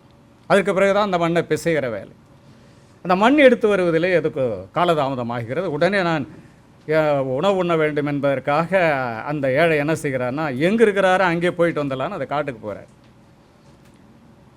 அந்த குயவர் தோண்டி அந்த பள்ளத்தில் மிகப்பெரிய புதையல் ஒன்று கிடைத்தது. அந்த புதையலை அப்படி எடுத்து வச்சுட்டு சுற்றும் பார்க்குறாரு, யாராவது பார்த்துருவாங்களா. இந்த குயவரை தேடி கொண்டு வந்தவர் என்ன செய்கிறார் அப்படின்னு சொன்னால், நான் பார்த்துட்டேன்றார். அவர் பார்த்துட்டேன்னு சொன்னது என்னன்னா, குயவரை பார்த்துட்டேன், நான் போய் வீட்டுக்கு சாப்பிட போகிறேன்றது அவர் சொன்னது. ஐயோ பார்த்துட்டேன்றார், இங்கே வாப்பா வந்து நீ பாதி எடுத்துக்க, நான் பாதி எடுத்துக்கிறேன். பாருங்க, அந்த இலக்கு சாதாரண இலக்கு. ஆனால் அந்த இலக்கு என்ன பண்ணுது? ஒரு புதையல்ல பாதியை கொடுத்திருக்கிறது. ஒரு சாதாரணமாக இருக்கிற இந்த இலக்கே பயன் தருகிறது என்று சொன்னால், ஒரு ஆசிரியர் தொழிலுக்காக முயன்று கொண்டிருக்கிற நீங்கள் நினைத்து பாருங்கள். அந்த இலக்கை நீங்கள் முன்வைத்தீர்கள் என்று சொன்னால், இலக்கை நோக்கி பயணித்தீர்கள் என்று சொன்னால், நிச்சயமாக வெற்றி கனி தட்டி பறிக்க முடியும். எட்டி பறிப்பது வேறு, தட்டி பறிப்பது வேறு. எட்டி பறிக்க வேண்டிய அவசியமே இல்லை, தட்டி பறிக்கக்கூடிய நிலையில் நீங்கள் இருப்பீர்கள். அதுலேயும் யார் மாதிரி நம்ம இருக்கக்கூடாதுன்னு சில உதாரணங்கள் இருக்குது. ஒரு திண்ணையில் படுத்துட்டு ஒருத்தர் வந்து காலாட்டிட்டு ரொம்ப மகிழ்ச்சியாக இருந்தார். இளைஞர் தான். அந்த வழியாக ஒருத்தர் போயிட்டே இருக்கார். ஒரு செய்தியை சொல்கிற பொழுது, வெறும் செய்தியாக சொல்கிற பொழுது பதியாது என்பதற்காக சில சான்று மூலங்களை உங்களுக்கு தெரிவிக்கிறேன். மகிழ்ச்சியாக இருக்கார். அப்போ கேட்குறார், எப்போ வேலைக்கு போகலையா அப்படின்னு. வேலைக்கு போனால் என்ன? எப்போ ஊதியம் கிடைக்குமாப்பா? ஊதியம் கிடைச்சா என்ன? நீ கல்யாணம் பண்ணிக்கலாம்ப்பா, திருமணம் பண்ணிக்கிட்டா என்ன? குழந்தை பெற்றுக்கலாம்ப்பா, குழந்தை பெற்றுக்கிட்டா என்ன? குழந்தையோட மகிழ்ச்சியாக இருக்கலாம்ப்பா, மகிழ்ச்சி தான்ப்பா முக்கியம். இப்போ நான் காலையிட்டு மகிழ்ச்சியாக தானே இருக்கிறேன், அது எதுக்கு நான் கல்யாணம்லாம் பண்ணிக்கணும் அப்படின்னு கேட்டார். அப்போ இது போன்ற ஆள்களில் என்ன பண்ணணுமா, அந்த இலக்கை நம்ம என்ன செய்யக்கூடாது, அவருடைய அந்த மாதிரியை நாம் பின்பற்றக்கூடாது. ஏன்னா சில நேரங்களில் இந்த ரோல் மாடல் என்பது ரொம்ப முக்கியமான ஒன்று. என்னுடைய பேராசிரியர், என்னுடைய கல்லூரியினுடைய முதல்வர் சிவலிங்கனார்னு பேருங்க. நிறைய பேருக்கு மயிலம் பகுதியில் இருக்கிறவங்களுக்கெல்லாம் தெரியும். இப்போ மயிலங்கல்லூரில் இருந்து கூட ஒரு மாணவி இங்கே பிஎட்டில் சேர்ந்துருக்காங்க அப்படின்னு கேள்விப்பட்டேன். 1938 தொடங்கப்பட்ட கல்லூரி, சுதந்திர இந்தியாவுக்கு முன்னாடி. அதில் சிவலிங்கனார் என்று சொல்லக்கூடிய இலக்கண கடல் அவர்கிட்ட பயின்றவன் நான். என்னை கவர்ந்த ஆசிரியர் அப்படின்ற மாதிரி ஒரு துணுக்கு வெளியிடுவதற்காக கலைமகள் கேட்டிருந்தாங்க. அப்போ நான் அவரை பற்றி தான் எழுதியிருந்தேன். என்ன எழுதியிருந்தேன் என்று சொன்னால், அவர் 3ஆம் ஆண்டு பாடம் நடத்திக்கிட்டே இருக்கார், புலவர் வகுப்பு. அப்போ 3ஆம் ஆண்டு பாடம் நடத்தி கொண்டு இருக்கிற முதல்வர் வகுப்பில் போய் உக்காந்துட்டாங்கன்னா யாரும் போய் கூப்பிடக்கூடாது, அவருக்கு பிடிக்காது, கோவம் வந்துடும். ஆனால் காவலர் என்ன செய்கிறாரு, அங்கே உள்ளே போயிட்டு ஐயா அப்படின்றார். என்ன அப்படி முறைச்சி பார்க்குறேன். என்ன ஐயா, கொஞ்சம் வாங்க, நான் நடத்திட்டு வரேன், நீ போ அப்படின்ற. இல்லை வாங்கய்யா, நீங்கள் வாங்கய்யா. அவர் கூப்பிட்றதே பரிதாபமாக இருக்குது. நாங்கள் அங்கே தான் உட்காந்துட்ருக்கோம். வந்து ஐயா, அம்மா இறந்துட்டாங்க, வீட்டுக்கு வாங்கய்யா. சரி, எங்கள் காதில் விழுது. நான் 3ஆவது பெஞ்சு. உடனே அவர் என்ன சொன்னார், சரி நீ போ அப்படின்னு சொல்லிவிட்டு அந்த வகுப்பு முழுக்க பாடம் நடத்திவிட்டு அதற்கு பிறகு வீட்டுக்கு சென்றார். இதுபோல் ஒரு ஆசிரியரை நம்மால் பார்க்க முடியுமா? நீங்கள் நினச்சி பாருங்க. அதை என்னை கவர்ந்த ஆசிரியரில் அவரை நான் அதை குறிப்பிட்டிருந்தேன். அப்படிப்பட்ட ஆசிரியர்கிட்டெல்லாம் படித்தவர்கள் நாங்கள். இன்னொருவர் திருவேங்கடவன் பல்கலைக்கழகத்தில் பொன் சௌரிராசன் என்று சொல்லக்கூடிய ஒருவர். அவரைப் போல ஒரு ஆசிரியரை என்னால் பார்க்க முடியாது. சில ரோல் மாடல் உங்களுக்கு இங்கே நீங்கள் படிக்கிறப்பயே நீங்கள் கல்லூரிகளில் சில ஆசிரியர்கள் உங்கள் மனசில் பதிவாகி இருப்பார். பள்ளிக்கூடத்தில் நிச்சயமாக ஆசிரியர்கள் உங்கள் மனசில் பதிவாகி இருப்பார்கள். இந்த ஆசிரியர் போல் நம்ம இருக்கணும், இந்த ஆசிரியர் போல் நம்ம பாடம் நடத்தணும் அப்படின்னு ஒரு பதிவு உங்கள் மனசில் இருக்கும். அவர் எந்த ஆராய்ச்சியாளராக இருந்தாலும் சரிதான், எந்த முதுகலை மாணவராக இருந்தாலும் சரிதான், தான் பெற்ற பிள்ளைகளாக நடத்தக்கூடியவர். அலுவலகத்தில் இருக்கிற பேனாவை, அலுவலகத்தில் இருக்கிற வெள்ளைத்தாளை தன் வீட்டுக்கு எடுத்து செல்ல மாட்டார். அவர் முழுக்க முழுக்க காந்தியன் ஃபிலாசபியில் மிகப்பெரிய அளவர். கதராடை தவிர அணிய மாட்டார். ஒரு பல்கலைக்கழகத்தினுடைய தமிழ்துறை தலைவர், பேராசிரியர், அங்கங்கே கோட்டு போட்டுக்கிட்டு தான் இருப்பாங்க. ஆனால் அவர் என்ன செய்வார்னா கதராடையில் தான் இருப்பார். அவர் சிக்கலில் இருந்து என்னுடைய அம்மா இறந்ததுனால நான் அந்த பிஹெச்டியை முடிக்க முடியல. திருப்பதியிலிருந்து விழுப்புரம் வந்துட்டாருங்க. விழுப்புரம் வந்து கிளம்புட, நான் 2 சாப்டர் இருக்குது, அதை முடிச்சுன்னா பிஹெச்டி சப்மிட் பண்ணிடலாம், என்ன நினச்சிட்ருக்கேன் அப்படின்னு அழைச்சிட்டு போயிட்டு அவர் வீட்டில் தங்க வச்சு என்ன பிஹெச்டி முடிக்க வச்சார். ஆசிரியர் இருக்காருங்களா? நம்ம மனசில் அவர் நிற்பாரா, நிற்க மாட்டாரா? இன்றைக்கி அவர் சொல்லி கொடுத்த அந்த மெத்தடாலஜி தான் இன்றைக்கி நீங்கள் தமிழில் எந்த சப்ஜெக்ட் அதில் இருக்க பல துறைகள் எது கொடுத்தாலும் என்னால் அப்பயே அனலிட்டிக்கலாக நான் சாப்டர் பிரித்து கொடுத்துருவேன். காரணம் என்னென்னா அவருடைய பயிற்சி. 40 பக்கம் எழுதிட்டு போவாங்க. நீங்கள் நம்புறதுக்காக நான் சொல்லலை, உண்மை. அதுக்கு முன்னாடி கண்டென்ட் அனாலிசிஸ் இருக்கணும். இந்த 40 பக்கத்தில் என்ன எழுதியிருக்க, அது வரிசை முறை என்ன, அது சொல் அப்படின்னு முன்னாடி பக்கத்தில் இருக்கணும். இல்லைன்னா நம்ம கண்ணெதிரியே 40 பக்கத்தையும் கிழிச்சு போட்டுருவார். இப்படி ஆசிரிப்பார். எவ்வளோ வீட்டில் உட்கார வச்சு சோறு போட்டு நம்ம என்ன செய்கிறாரு, பிஹெச்டி பட்டம் வாங்குவதற்கு அவ்வளோ உதவியாக இருந்தால் அவர் பிஹெச்டி செய்கிற பொழுது சரியாக செய்யவில்லை என்றால் உடனே கிழிச்சு போட்டுருவார். அப்போ எந்த அளவுக்கு நம்ம பின்பற்றத்தகுந்த ஒரு ஆசிரியராக அவர் இருக்கிறார் அப்படின்னு நம்ம பார்க்கணும். நமக்கு என்ன தேவை அப்படின்னு சொன்னால், நினைவாற்றலில் கொஞ்சம் நம்ம சிக்கி போயிருக்கிறோம். நல்லா தாங்க படிக்கிறேன், அது என்னவோ தெரியல சமயத்தில் எனக்கு ஞாபகம் வர மாட்டேன். அதுவும் தேர்வு போய் உட்காந்தா தாங்க ஞாபகம் வர மாட்டேன். சில பேர் சொல்லுவாங்க என் தொண்டை வரைக்கும் வந்தது, அதுக்கு மேலே நான் மறந்துட்டேன்னு. அதுக்கு என்ன காரணம் நீங்களே நினச்சி பாருங்கள். ஆசிரியர் ஆகிட்ட பிறகு எனக்கு நினைவாற்றல் சரியில்லைன்னு சொல்ல முடியுமா? நீங்களே நினச்சி பாருங்கள், சொல்ல முடியாது. இப்போ நினைவாற்றலை என்ன பண்ணலான்னா, ஊருப்பட்ட மூலிகைலாம் வந்துட்டுருக்கு, அதெல்லாம் சாப்பிட்டா போதுமா? இல்லையா? இல்லைங்கம்மா, நான் மனநல மருத்துவரை போய் பார்த்துட்டு வந்துடுறேன், முடிஞ்சிடுமா? இல்லைங்க, அதெல்லாம் ஒன்றும் இல்லை. நம்ம படிக்கிற அந்த பாடத்தில் ஒரு ஸ்ட்ரக்சரை உருவாக்கணும், ஒரு கட்டமைப்பை உருவாக்கி கொள்ள வேண்டும். நீங்கள் படிக்கிற பொழுது டெக்ஸ்ட்டை படிக்காமல் வேறு எதை படித்தாலும் அது பயன்படாது. ரொம்ப அருமையாக பிரதின்னு சொல்லுவாங்க தமிழில், பிரதி அல்லது மூலம் என்று சொல்லுவாங்க. டெக்ஸ்ட் இல்லாமல் ஆசிரியர்கள் பாடம் நடத்த முடியாது. நான் என்னுடைய மாணவி பாடம் நடத்தி கொண்டிருந்த ஒரு பள்ளிக்கு நான் போனேன். போகிற பொழுது என்ன பார்த்தேன் அப்படின்னு சொன்னால், பாரதியாருடைய பாடலை நடத்திட்டு இருக்காங்க. பாரதியாருடைய பாடலில் அதுவும் அச்சமில்லை அச்சமில்லைன்றதெல்லாம் ட்ரம் பீட்டிங் சாங்னு பேருங்க அதுக்கு, இல்லையா? இராணுவத்தில் இருக்கிற அந்த வீரர்கள் நடந்து செல்கிற பொழுது அங்கே அடிக்கிறாங்க இல்லையா, டங்கர டங்கர டங் டங்கர டங்கர டங்னு அடிக்கிறாங்க இல்லைங்களா? அதுக்கு தகுந்த மாதிரி நடக்குது. அச்சமில்லை அச்சமில்லை அச்சமில்லை இப்படி நடத்தணும் அந்த பாட்டு. அப்போ தான் அந்த முதுகு கூணாமல் அப்படி நிமிந்து பார்க்குற பிள்ளைங்களாக இருப்பாங்க. ஆசிரியரே முதுகு குனிவி உட்காந்துருந்தாருங்க. அவர் எப்படி நடத்தினார்ன்றதை நான் சொல்கிறேன். ஏன்னா ஆசிரியர்கள் அப்படி இருக்கக்கூடாது. அதுக்காக அச்சமில்லை அச்சமில்லை அச்சம் என்பதே இல்லை, உச்சமிதே வானிடிந்து வீழுகின்ற போதிலும் அச்சமில்லை அச்சமில்லை. என்னங்க அது? நான் அப்புறம் அதுக்கு பிறகு ஒரு நாள் அந்த பிள்ளையை கூப்பிட்டு நான் கண்டித்தேன், அது மாதிரிலாம் நடத்தாதீங்கம்மா. ஏன்னா பிள்ளைகள் அந்த பாடத்தில் ஒரு ஈடுபாடு காட்ட வேண்டும் என்று சொன்னால் அதற்கென ஒரு உயிர்ப்பு அந்த பாடலில் இருக்க அந்த உயிர்ப்பை தட்டி எழுப்ப வேண்டும். அதுதான் ரொம்ப முக்கியம். காரணம் அது குறை யாராக இருக்கும்? நாங்களாக தான் இருக்கோம். என்னுடைய மாணவி தானே, அப்போ யார் குறையாது? என்னுடைய குறையாகத்தான் இருக்கும். இல்லை, என்னுடைய குறை இல்லை. ஏன்னா நான் எங்களுக்கு கற்றுக் கொடுத்த பேராசிரியர்கள் எல்லாம் வகுப்பில் செய்யுளை பாடி காட்டவில்லை என்றால் வெளியே போயணும். பாடி காட்டவில்லை என்று சங்க இலக்கியமாக இருந்தாலும் சரிதான், அந்த இசையோடு தான் அந்த சங்க இலக்கியத்தை பயிற்றுவிப்பார்கள். அது கடைநிலை பேராசிரியரிலிருந்து அந்த மேலே இருக்கிற முதல்வர் வரைக்கும் அப்படி தான் அந்த பாடத்தை அவர்கள் பயிற்றுவிப்பார்கள். அவரிடத்தை பயின்றவர்கள் நாம். கதவை மூடிட்டு வாய் விட்டு படிப்போம் நாங்கள். நீங்கள் சில இதெல்லாம் படிக்கிறது கஷ்டம் இல்லை. ஆ இ உ ஏ ஓ குறில் 5 நம்ம குழந்தை ஒன்றாவது படிச்சுன்னு இருக்க, 2வது படிச்சுட்டு இருக்காங்க. பார்த்தோன்னே என்னாச்சு இந்த அப்பாவுக்கு, பாவம் இந்த அம்மாவுக்கு என்னாச்சு, இப்போ தான் குறில் நெடில் படிச்சுட்ருக்கேன். ஆனால் கதவு மூடிட்டு நீங்கள் பாட்டும் வாய் விட்டு படிச்சிங்கன்னா கொஞ்சம் நிற்கும் இல்லைங்களா? வாய் விட்டு படிக்கிற பொழுது நிற்கும். முதல்ல நமக்கு என்ன தேவை? பிரதி தேவை, டெக்ஸ்ட்டு தேவை.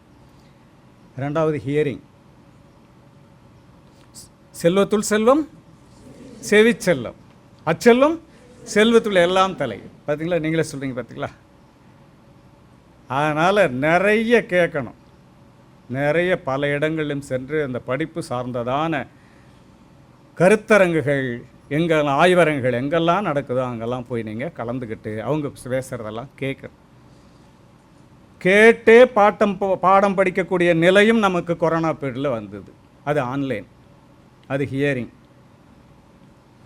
என்ன தான் ஆன்லைனில் நம்ம பாடம் சொல்லி கொடுத்தாலும் ஆசிரியர் பெருமக்களுக்கு நல்லா தெரியும், ஒரு முழுமையாக அது இருக்காது இல்லையா? காலையில் 10 மணிக்கு என் வகுப்புக்கு நான் போவேங்க, மாலை 5:30 மணிக்கு தான் என் வகுப்பை விடுவேன், 1:30 மணிக்கு தான் முற்பகல் வகுப்பை விடுவேன், அரை மணி நேரத்தில் சாப்பிட்டுட்டு வந்துடணும். 2 மணிக்கு ஆரம்பித்தேன்னா 5:30க்கு தான் என் வகுப்பை விடுவேன்.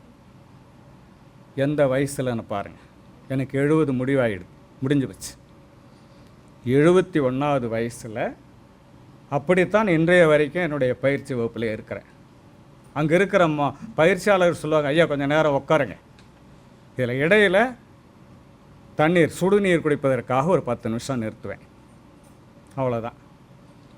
அப்போ நம்ம என்ன பண்ணுறோம், இப்போ அப்படியே நம்ம அதில் ஒரு 5 மணி நேரம், இதில் ஒரு 2 மணி நேரம், 6 மணி நேரம் நம்ம பாடம் நடத்துகிறோம்னா 6 மணி நேரம் பாடம் நடத்துறதுக்கு முதல் நாள் நம்ம என்ன தான் நீங்கள் பெரிய டேலண்டட் பீப்புளாக இருந்தாலும் முன்கூட்டி ஒரு நாள் படித்தா தான் என்ன செய்ய முடியும், சிறப்பாக சொல்ல முடியும். அப்போ பயிற்சி பண்ணுறவங்களுக்கு நம்ம பயிற்சி கொடுக்குறவங்களுக்கே இது இருக்குன்னா, பயிற்சி பெறவங்க என்ன பண்ணணும், ஏற்கனவே நீங்கள் மாஸ்டர் ஆஃப் ஆர்ட்ஸ், இப்போ பிஏன்னு வச்சுங்களேன், பிஏ பிஎஸ்சி இளங்கலை பட்ட படிப்பும் இருக்குது, இதில் முதுகலை படித்தவங்களும் இருப்பீங்க.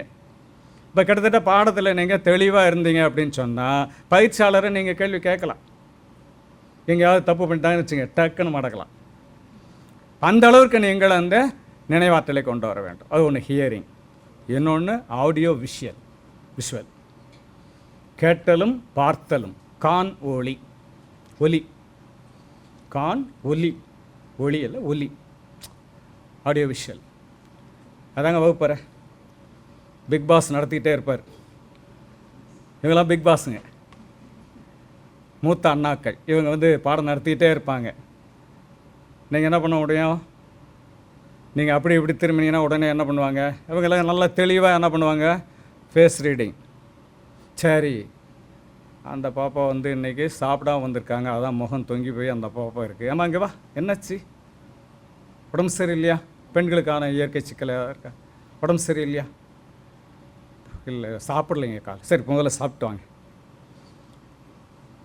சாப்பிட்றதுக்கு காசு இல்லைங்க. அப்போது சாப்பாட்டுக்கு காசும் கொடுத்து அந்த பிள்ளையை சாப்பிட்டு வச்சு, ஏன்னா வயிற்று கடவுளை பூசை செய்தால்தான் காது கேட்கும், இல்லை என்றால் காது அடைத்து விடும். காது அடைச்சிட்டு போய் உட்காந்துட்டுறவங்கள நீங்கள் எத்தனை பாடம் நீங்கள் நடத்துங்க, காது போய் விடுமா, மனசில் போய் பதியுமா, நீங்கள் நினச்சி பாருங்க. அதனால் இவங்க பார்த்துக்குவாங்க, அதெல்லாம் ஃபேஸ் ரீடிங்கில் கண்டுபிடிச்சி ஒன்றா பிடிச்சி நீங்கள் என்ன அப்படின்றத ஆசிரியர் பெருமக்கள் பார்ப்பாங்க. அவங்க தான் பிக் பாஸ், அதனால் உங்களை சரிப்படுத்திடுவாங்க. சரி, இது போதுங்களா? ஆசான் உரைத்தவை அமைவரக்குளினும் கால்கூர் அல்லது பற்றலன் ஆகும். ஆசான் உரைத்தவை அமைவரக்குளினும், ரொம்ப பொருத்தமாக எதுவும் விடாமல் எல்லாத்தையும் ஆசிரியர் வகுப்பறையிலே பாடம் நடத்தினாலும் கூட இந்த மாணவர்கள் பிடித்து கொள்ளுகிற அல்லது ஈர்த்து கொள்ளுகிற அல்லது தக்க வைத்துக் கொள்ளுகிறது எவ்வளோ என்று சொன்னால் 25 விழுக்காடுகள் தான். எவ்வளோ சொல்லி கொடுத்தாலும் மனசில் போய் பதிகிறது என்னவா இருக்கான்? 25 விழுக்காடு. அப்போ என்ன செய்யணும்? அன்றன்றைய பாடங்களை திரும்பி பார்க்க வேண்டும். சரி, திரும்பி பார்த்தா நின்றுடுமா? இல்லை. செல்ஃப் ரைட்டிங் என்ன செய்யணும்? நீங்கள் வீட்டுக்கு போயிட்டு வகுப்பில் நடந்துக்கிட்டு இருக்க பொழுதே ஆசிரியர்கள் வேகமாக பாடம் நடத்திட்டு இருப்பாங்க. குறிப்பு எடுக்கிறதுக்கு கொஞ்சம் கடினம் ஆகலாம். சில நேரங்களில் சொன்னால் அதுக்கு தகுந்த மாதிரி அவங்க நடத்துவாங்க, குறிப்பு எடுத்துக்கலாம். இல்லை என்றால் நடத்தி விட்டு குறிப்புகளை உங்களுக்கு தருகிறார்கள் இப்பொழுதெல்லாம், இல்லையா? அந்த குறிப்புகளை நீங்கள் திரும்ப எழுதணும். அவங்க கொடுத்துட்டாங்க, அது ஜெராக்ஸாக கொடுத்துட்டாங்க, பிரிண்ட் அவுட்டாக கொடுத்துட்டாங்கலாம் இருக்கக்கூடாது. அது உங்கள் கைப்பட எழுத வேண்டும், கண்கள் படிய வேண்டும், வாய் விட்டு படிக்க வேண்டும். எவ்வளவு செய்தீங்க அப்படின்னு சொன்னால் நீங்கள் அந்த கல்வி புலத்திலே சிறந்தவர்களாக இருப்பீர்கள். நீங்கள் நினைத்ததை சாதிக்க முடியும். அந்த அடிப்படையில் நீங்கள் அதையெல்லாம் பார்க்க வேண்டும். அதற்கு அடுத்ததாக நம்ம என்ன பார்க்குறோம் அப்படின்னு சொன்னால், அனுபவங்களை நாம் பிறரிடத்திலிருந்து கற்றுக்கொள்ள வேண்டும். எவ்வளோ நேரங்களையா எப்போ வரையறை இருந்தால் சொல்லுங்கள், அதுக்கு தகுந்த மாதிரி நான் கேட்பவர்களுக்கு அயற்சி இருக்குமானால் குறைத்து கொள்கிறேன். காலையிலே உணவருந்தி அமர்ந்திருக்கிறீர்கள் என்று சொன்னால் நான் தொடர்கிறேன், இல்லையா? ஏன்னா முக்கியம் அதுதான். கர்நாடகா உங்களுக்கு தெரியும் இல்லையா? கர்நாடகான்னா உடனே காவிரி பிரச்சனை, தண்ணீர் பிரச்சனை தான் நமக்கு ஞாபகம் வரும், இல்லையா? அங்கே ஹலபேடு, பேலூர் என்று சொல்லக்கூடிய 2. ஹலபேடுன்னா உங்களுக்கு நல்லா தெரியும், ஏன்னா விஜய் டான்ஸ் அங்கே நடந்து ஒரு சினிமா படத்தில். நிறைய சிற்பங்கள் நிறைந்த கோயில் அது. அதுக்கு முன்னாடி தான் விஜய், அந்த ஹீரோயின் யாருன்னு எனக்கு தெரியாதுங்க, 2 பேரும் டான்ஸ் போடுவாங்க. அது ஹலபேடு. பேலூர் சிற்பங்கள் நிறைந்த மிக அருமையான 2 கோயில்கள். ஒரு இன்ச்சு சிற்பங்கள்லாம் இருக்குது. 1 இன்ச்சு சிற்பங்கள்லாம் இருக்குது. அந்த கல்லே வந்து மாவுக்கல் போல் ஒரு கல்.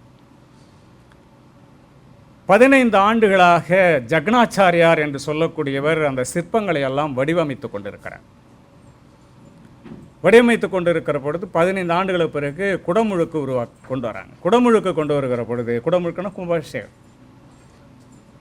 ஏன்னா அதில் வேறு நம்ம வந்து கொஞ்சம் தூய தமிழை போனால் குடமுழுக்குன்னா அது என்னங்க, அது குடத்தை வச்சுட்டு முழுவுறதா இல்லையா? குடமுழுக்குன்னா கும்பாபிஷேகம். எதுக்கு பாருங்கள், நம்ம தமிழுக்கு வடமொழியை நம்ம சான்று காட்டுறோம் பாருங்க. ஏன்னா உண்மையில் ஒரு மகிழுந்தில் ஒருத்தர் போயிட்டு இருந்தார். மகிழுந்தா அது என்னங்க? Pleasure car. அவர் என்ன சொல்லிட்டு இருந்தார், உட்காந்துருந்தவர் தூய தமிழ் பேசுகிறவர், பாவாணர் மரபிலிருந்து வந்தவர்னு வச்சுங்களேன். அவர் வந்தவர், எப்பா வலது பக்கம் திரும்பா, இந்த மகிழுந்த வலது பக்கம் திரும்பினார். ஓட்டுனர் அது காதில் போட்டுக்கல. அவர் பாட்டு போயிட்டு, ஏன்பா நான் வலதுபுறம் திரும்புன்றேனே, என்னங்க சொல்கிறீங்க, எனக்கு புரியல, அதை ரைட்டில் திருப்பா அப்படின்னார். ஓ, அதுதான் நீங்கள் வலதுபுறம் திரும்புன்னீங்களா அப்படி. ஏன்னா நம்மளுடைய மனநிலை எங்கே போயிடுதுங்க, ஆங்கிலத்தில் சொன்னால்தான். ஏன்னா நம்ம வந்து வாட்டர் ஃபால்ஸை மொழிபெயர்த்து கொண்டிருக்கிற ஆட்கள். நம்ம அருவி என்ற தமிழ்ச்சொல் இருந்தாலும் கூட நீர்வீழ்ச்சி என்றதை மொழிமாற்றி கொண்டிருக்கிறார் ஆட்கள். நாம் நல்ல தமிழ்ச்சொல், புலம் என்ற சொல் நல்ல தமிழ் சொல் இருக்கிறது. புலம் என்றால் இவங்க ஊர் எனக்கு ஞாபகம் வந்துடுங்க. அப்படி அந்த மயிலத்திலிருந்து தழுதாலை போகிற பொழுது பார்த்திங்கன்னா 2 பக்கமும் புஞ்சை நிலங்கள். அதில் வரகு, கேழ்வரகு, வெண்டைக்காய், புறவடை, நிறைய புறவடை இருக்கும். ஆசிரியருக்கு இது ஒன்று, கிராமத்து ஆசிரியர்னால் ரொம்ப லக்குங்க. எங்கேயாவது கிராமம் பார்த்து ஆசிரியர் தொழில் வாங்கிக்கிங்க. எங்கள் அப்பாவை நானும் சைக்கிளில் போவோம், மயிலத்திலேருந்து போவோம். மயிலத்தில் தான் எனக்கு 1ஆவதுலேருந்து 5ஆவது, 11ஆவது, 10ஆவது வரைக்கும், 11ஆவது வரைக்கும் எங்கெல்லாம் படித்தேன். தடுதாலி கிட்ட போகிற பொழுது, வாத்தியார அப்படின்னு ஒரு புறவடியிலேருந்து ஒரு குரல் வரும். வண்டி சைக்கிள் நிறுத்து, அப்பா சைக்கிளை என்கிட்ட கூட தள்ளிக்கின்னு வருவேன். அங்கே வந்து ஒரு பை நிறையங்க வெண்டைக்காய், கத்திரிக்காய் எல்லாம் வாத்தியார் கொண்டு வந்து கொடுத்தாரு. வாத்தியார் எடுத்தும் வாத்தியார். தடுதாலி திரும்பி கண்ணியும் போவோம். கண்ணியும் போகிறதுக்கு முன்னாடி ஒருத்தவங்க நம்ம வாத்தியார அப்படின்னு சத்தம் போடுவாங்க. எங்கள் அப்பா சொல்லுவார், இன்றைக்கி தான் ஒரு பை கிடச்சிருக்கு, நாளைக்கு இன்னொரு பையை நான் வாங்கிக்கிறேன், இன்றைக்கி வேண்டாமே. ஐயா நாளைக்கு இருக்காது, இந்த அவரைக்காய் தோட்டத்தில் வந்துருக்கு அவரைக்காய் அப்படின்னு பாருங்க. அந்த காலத்துக்கு வாத்தியாருக்கு காய்கறி வாங்க வேண்டிய வேலையே இல்லை. அந்த அளவுக்கு எங்கள் அப்பா அந்த பகுதியில் இருக்கிற அந்த ஆசிரியருக்கு அவ்வளோ அன்பும் மதிப்பும் அதிகம். அதை பற்றில எஸ்ஆர்னு கேட்டிங்கன்னா யார் வேணாலும் சொல்லிவிடுவாங்க. இப்போ ஆசிரியருக்கு பாருங்கள் எவ்வளோ பெரிய மதிப்புகள் இருக்கின்றது. ஆனால் இது எதுக்கு சொல்கிறேன் அப்படின்னா, அந்த ஜெகநாச்சாரியாருடைய மகன் அதுக்கு வரான். அவனு சிற்பசாஸ்திரத்தில் மிகச்சிறந்த வல்லுனர் மகன். குடமுழுக்கு நடத்த போகிற பொழுது அவன் வந்து பார்க்குறேன், சிற்பங்களெல்லாம் என்னுடைய தந்தையார் அருமையாக வடித்திருக்கிறார், குறையில்லை, ஆனால் தோஷம் இருக்கிறது என்பதாக சொல்கிறேன். உடனே எப்படி இருக்கு நீங்கள் நினச்சி பாருங்கள். தந்தை வடிவமைத்ததை மகன் என்ன பண்ணுவோம், தோஷம் இருந்தாலும் சொல்ல மாட்டான். ஆனால் அவன் கரெக்டாக சொல்கிறேன் தோஷம் என்னன்னு பார்த்தா, சரி அப்போ நீயே நிரூபி என்று சொன்ன உடனே ஒரு உளி எடுத்துக்கொண்டு ஒரு குறிப்பிட்ட சிலையை தட்டுகிற பொழுது சிலையிலிருந்து ஒரு தேரை வெளியே வந்து விழுகிறது, மணல் வந்து வெளியே விழுகிறது. இதிலிருந்து நாம் என்ன தெரிந்து கொள்கிறோம் என்று சொன்னால், எங்கு குற்றம் இருக்கிறதோ அது சுட்டி காட்ட நாம் தயங்கக்கூடாது. இந்த கையாள்வதிலே மென்மை தேவை. அதில் ஏன்னா இப்போ இன்றைக்கி ஆசிரியர்கள் படாத பாடுபடுறாங்க இல்லையா. இன்றைக்கி ஆசிரியர்கள் வந்து தவறுகளை சுட்டி காட்டுகிற பொழுதே கூட மிகப்படாத பாடுகள் இல்லை. எல்லாம் வந்து ஆசிரியர் வந்து பள்ளிக்கூடத்துக்கு போகிறத விட மற்ற வேலைகள் அதிகம் செய்துட்டுருக்காங்க. உங்களுக்கு அதுவும் தெரியும் நான் நினைக்கிறேன். அவரே சொல்கிறேன், நீங்கள் தனியார் நிர்வாகத்தில் இருக்கிற ஆசிரியர்கள் ஒரு பக்கத்தில் பணிச்சுமை நம்ம பேசுகிறோம். அந்த பணிச்சுமையை எப்படிப்பட்ட பணிச்சுமைன்னு அரசு ஆசிரியர்களை கேட்டு பாருங்கள். அரசு பணியில் இருக்கிறவங்க காலையில் போயிட்டு ஹிஸ்ட்ரி டிபார்ட்மெண்ட்டை வருங்க பிஜிடி, அவர் போயிட்டு முதல்ல என்ன செய்கிறாருன்னா ஒரு டாய்லெட்டாக போய் தண்ணி அடிக்கிறாருங்க காலையில். இன்னொரு சயின்ஸ் பிடி என்ன பண்ணுறாருன்னா மேலே போய் டேங்க்லாம் ரம்பிடுச்சான்னு செக் பண்ணின்னு வராருங்க. இன்னொரு பிடி என்ன பண்ணுறாருன்னா அங்கே போய் பெருக்காத இடத்தெல்லாம் அவர் பெருக்கின்னு உட்காந்துங்கிறார். அதுக்கடுத்தவள மாணவன் வந்தானா வரலையா, அவனுக்கு உடம்பு சரியில்லையா, என்ன உடம்பு சரியில்லை, என்ன ட்ரீட்மெண்ட் பண்ணுறான், எந்த ஹாஸ்பிட்டலுக்கு போனால், ஏன் வரல, எப்போ சரியாகும், எப்போ வருவான், இதெல்லாம் பதிவு பண்ணுங்க. பாடம் நடத்திக்கலாம், அவ்வளோதான். இது அரசு பள்ளியில் இருக்கிற ஆசிரியர் சந்திக்கிற சவால்கள். இப்போ இதையும் நீங்கள் வந்து எதிர்நோக்க வேண்டியதாக இருக்கும். மென்மைத்தன்மை தான் இப்போ தேவை. நான் வந்து சட்டாம்பிள்ளையாக வந்து இந்த பக்கத்தில் பெரிய சட்டை அது உள்ளே வந்து பெருப்பங்குளை உள்ளே வச்சுருக்கிறேன், தப்பு பண்ணால் அடிச்சிருவேன்னா அது சிக்கல் தான். நீங்கள் வேறு ஒரு சிவப்பு நிறுவனத்துக்கு உள்ளே போக வேண்டியதாக இருக்கும் இல்லையா. முதல்ல கல்வி அதிகாரிகள் வருவாங்க, அப்புறம் காவல்துறையினர் வருவாங்க, நீங்கள் உள்ளே போக வேண்டிய வேலை தான் இருக்காது, வேறு வழி கிடையாது இல்லையா. அந்த காப்பாற்றுறதுக்கு நமக்கு ஆள் யாரும் கிடையாது. ஏன்னா அவங்களையும் சேர்த்து தூக்கி போடுவாங்களான்னு பயமாகுது. நீங்கள் வந்து சேலஞ்சஸ் இன் எஜுகேஷன் நீங்கள் படிப்பீங்க. சேலஞ்சஸ் ஃபார் டீச்சர்ஸ் நிறைய இருக்குது. இன்றைக்கி உலகத்தில் டீச்சர்ஸுக்கு அவ்வளோ சேலஞ்சஸ் இருக்குது. ஆனாலும் மாணவர்கள் ஆசிரியர்கள் என்று பார்க்கிற பொழுது அதெல்லாம் தூசு, அதெல்லாம் தூசு. மாணவர்கள் கேட்கிற பொழுது நம்ம ஹேண்டில் பண்ணக்குள்ளே பார்க்கலாம். ஆசிரியர்கள் வந்து மாணவர்களை ஹேண்டில் பண்ணுறது உங்களுக்காக தான் சொல்கிறேன். நமக்கு தெரியலையா, தெரியலன்னு ஒத்துக்கணும். நாளை கேட்டு வந்து சொல்கிறேன், எனக்கு எந்த இடத்துல எனக்கும் ஐயம்தான், நானும் தொடர்ச்சியாக எனக்கு முன்னாடி இப்படி நடத்தினாங்க, நானும் படித்தேன், அவங்கள கேட்டேன், அவங்களுக்கு முன்னாடி இப்படி தான் நடத்தினாங்க, அதே தான் நான் நடத்திங்கிறனாலாம் சொல்ல முடியாது. நம்ம விட இன்றைக்கு வந்து நெட்டில் படிச்சுட்டு வந்து நம்மகிட்ட கேள்வி கேட்குற மாணவர்கள் நிறைய பேர் வந்துட்டாங்க. அதுக்கேற்ப நம்ம தயாராக இருக்க வேண்டும். தெய்வம் தொழால் கொழுநன் தொழுதெடுவாள் பெய்யென பெய்யும் மழைன்னு ஒரு திருக்குறள் உங்களுக்கே தெரியும். தெய்வம் தொழால் ஒரு கற்புடைய மனைவியை பற்றி பேசப்பட்ட ஒரு செய்தி. மனைவின்னு எனக்கு சொல்ல பிடிக்காதுங்க, துணைவின்னு சொல்ல பிடிக்காது. நான் பயன்படுத்துகிற சொல் இணையர் என்று தான். மனைவி என்பது அடிமைத்தனம், துணைவி என்பது ஓரளவு பார்த்துக்கலாம். கணவன் என்பதும் மாற்றுச் சொல் இல்லாத ஒரு சொல் தான். கணவன் என்பதுக்கு பெண்பாற் சொல் சொல்லுங்களேன் யாராவது. கணவன் என்பதற்கு பெண்பாற் சொல் சொல்லுங்கள், இருக்கா? இல்லை. மனைவி என்பதற்கு ஒரு ஆண்பாற் சொல் சொல்லுங்களேன். இல்லை. யாருக்காகவே கட்டமைக்கப்பட்டிருக்கிறது இது? பெண்களுக்காக. வீட்டின் மூலையில் ஒரு சமையலறை. எங்கேயாவது முடக்கப்பட்டிருக்கிறார்கள் பெண்கள்? சமையலறையில். அது அடுத்த முன் தலைமுறைங்க. இன்றைக்கி நமக்கு சொல்ல வேண்டிய அவசியம் இல்லை. ஒரு சில இடங்களில் நம்ம அந்த சிக்கலில் இருக்கிறோம், இல்லைன்னு சொல்லலை. அதனால தான் இப்போ என்ன சொல்லுதுன்னா, ஹவுஸ் ஒய்ஃப்ன்றது இப்போ யாரும் சொல்கிறது இல்லை இல்லையா. ஆங்கிலத்தில் ஹோம் மேக்கர் சொல்கிறாங்களா. அப்போ ஏன் நம்ம தமிழில் வந்து இன்னும் மனைவி கணவன் அந்த சொல்லலாம் பயன்படுத்தியிருக்கோம். இணையர் இல்லையா. தமிழ் ஆசிரியை, தலைமை ஆசிரியை தேவையா? நீங்கள் நினச்சி பாருங்கள், தேவையே இல்லைங்க. பதவியில் நாங்கள் ஆண் பெண் இருக்குது. பெண்ணாக இருந்தாலும் தலைமை ஆசிரியர் தான். அதே பெண்ணாக இருந்தாலும் ஆசிரியை கிடையாது, ஆசிரியர் தான். அது ஆணாதிக்க சொல்லாக கட்டமைக்கப்பட்டிருக்கிறது. அது நான் அந்த இடத்துக்குலாம் நான் போகல, அதை நான் பார்த்து பேசலை. இப்போ இது கேள்வி கேட்குறாங்க, என் தங்கச்சி வெளியே போய் நின்றுதுங்க, என்னுடைய இணையர் போய் வெளியே நின்னார், எங்கள் அம்மா போய் வெளியே நின்னாங்க, பெய் அப்படின்னு வானத்தை பார்த்து சொன்னாங்க, மழை பொழியலைங்க. அப்போ எங்கள் அப்பா, எங்கள் அம்மா, என் தங்கச்சி, எங்கள் அக்காலாம் கற்பில்லாதவங்களான்னு கேள்வி கேட்குறாங்க. என்ன பதில் சொல்லு? தெய்வம் தொழால், அவளுக்கு தெய்வம் கூட கடவுள் கிடையாது. தொழால் கொடுநன் தொழுதெடுவாள், கொடுநனை தொழுதெடுவாள். தப்பாக நீங்கள் பொருள் சொல்லக்கூடாது அந்த இடத்துல. கொடுநன் தொழுதெடுவாள்னா கணவன் போய் உங்களுடைய மொழியில் கணவன் போய் அவளை வணங்கி அவள் எழுகிறாள்னு சொல்ல, கணவனை தொழுது எழுவாள். வெளியே சென்று பெய்யென பெய்யும் மழை, மேகத்தை பார்த்து பெய் என்றால் பெய்ய வேண்டும், அப்போ தான் அவள் கற்புடையவள். இந்த மாதிரி கான்செப்டை வெளியே எடுத்து போயிட்டு சொல்லிட்டு எந்த ஒரு பொண்ணாவது கற்புடையன்றதை நிரூபிக்க முடியுமாங்க? அப்போ வள்ளுவர் அதையும் சொல்லியிருப்பார், மிகச்சிறந்த உலகமெல்லாம் போற்றக்கூடிய பொதுமறையில் அப்படியா பேசப்பட்டு இருக்கும். நம்ம என்ன பாடம் சொல்லி கொடுத்துருக்கோம்? பொதுவாக இதான் சொல்லி கொடுத்துட்ருக்கோம். இது இல்லை, பெய்யுங்காலத்து பெய்யும் மழை. எந்த நேரத்தில் மழை பெய்ய வேண்டுமோ அந்த நேரத்தில் மழை பெய்து வளத்தை தரக்கூடிய ஒன்றாக இருக்கும். அப்படிப்பட்ட நிலையில்தான் மனை வளத்தை தரக்கூடியவளாக யார் இருப்பாள் என்று சொன்னால் பெண் இருப்பாள் என்பதுதான் பொருள். அப்போ நம்ம அந்த குறிப்பிட்ட மரபு வழியாக சொல்லப்பட்ட சில சிந்தனைகளை நம்ம என்ன செய்யணும்? பாடத்துக்கு மதிப்பெண்ணுக்கு சொல்லிக் கொடுக்கணும். ஆனால் அதே சமயத்தில் அவர்களுக்கு இப்படிப்பட்ட சிந்தனைகளையும் நாம் உருவாக்க வேண்டும் அப்படின்றத நம்ம ஒரு பக்கத்தில் பார்க்கணும். அதுக்கு அடுத்ததாக நம்ம பார்க்க போகிறது என்ன அப்படின்னு சொன்னால், பெற்றோருக்கும் ஆசிரியருக்கும் என்ன வித்தியாசம்.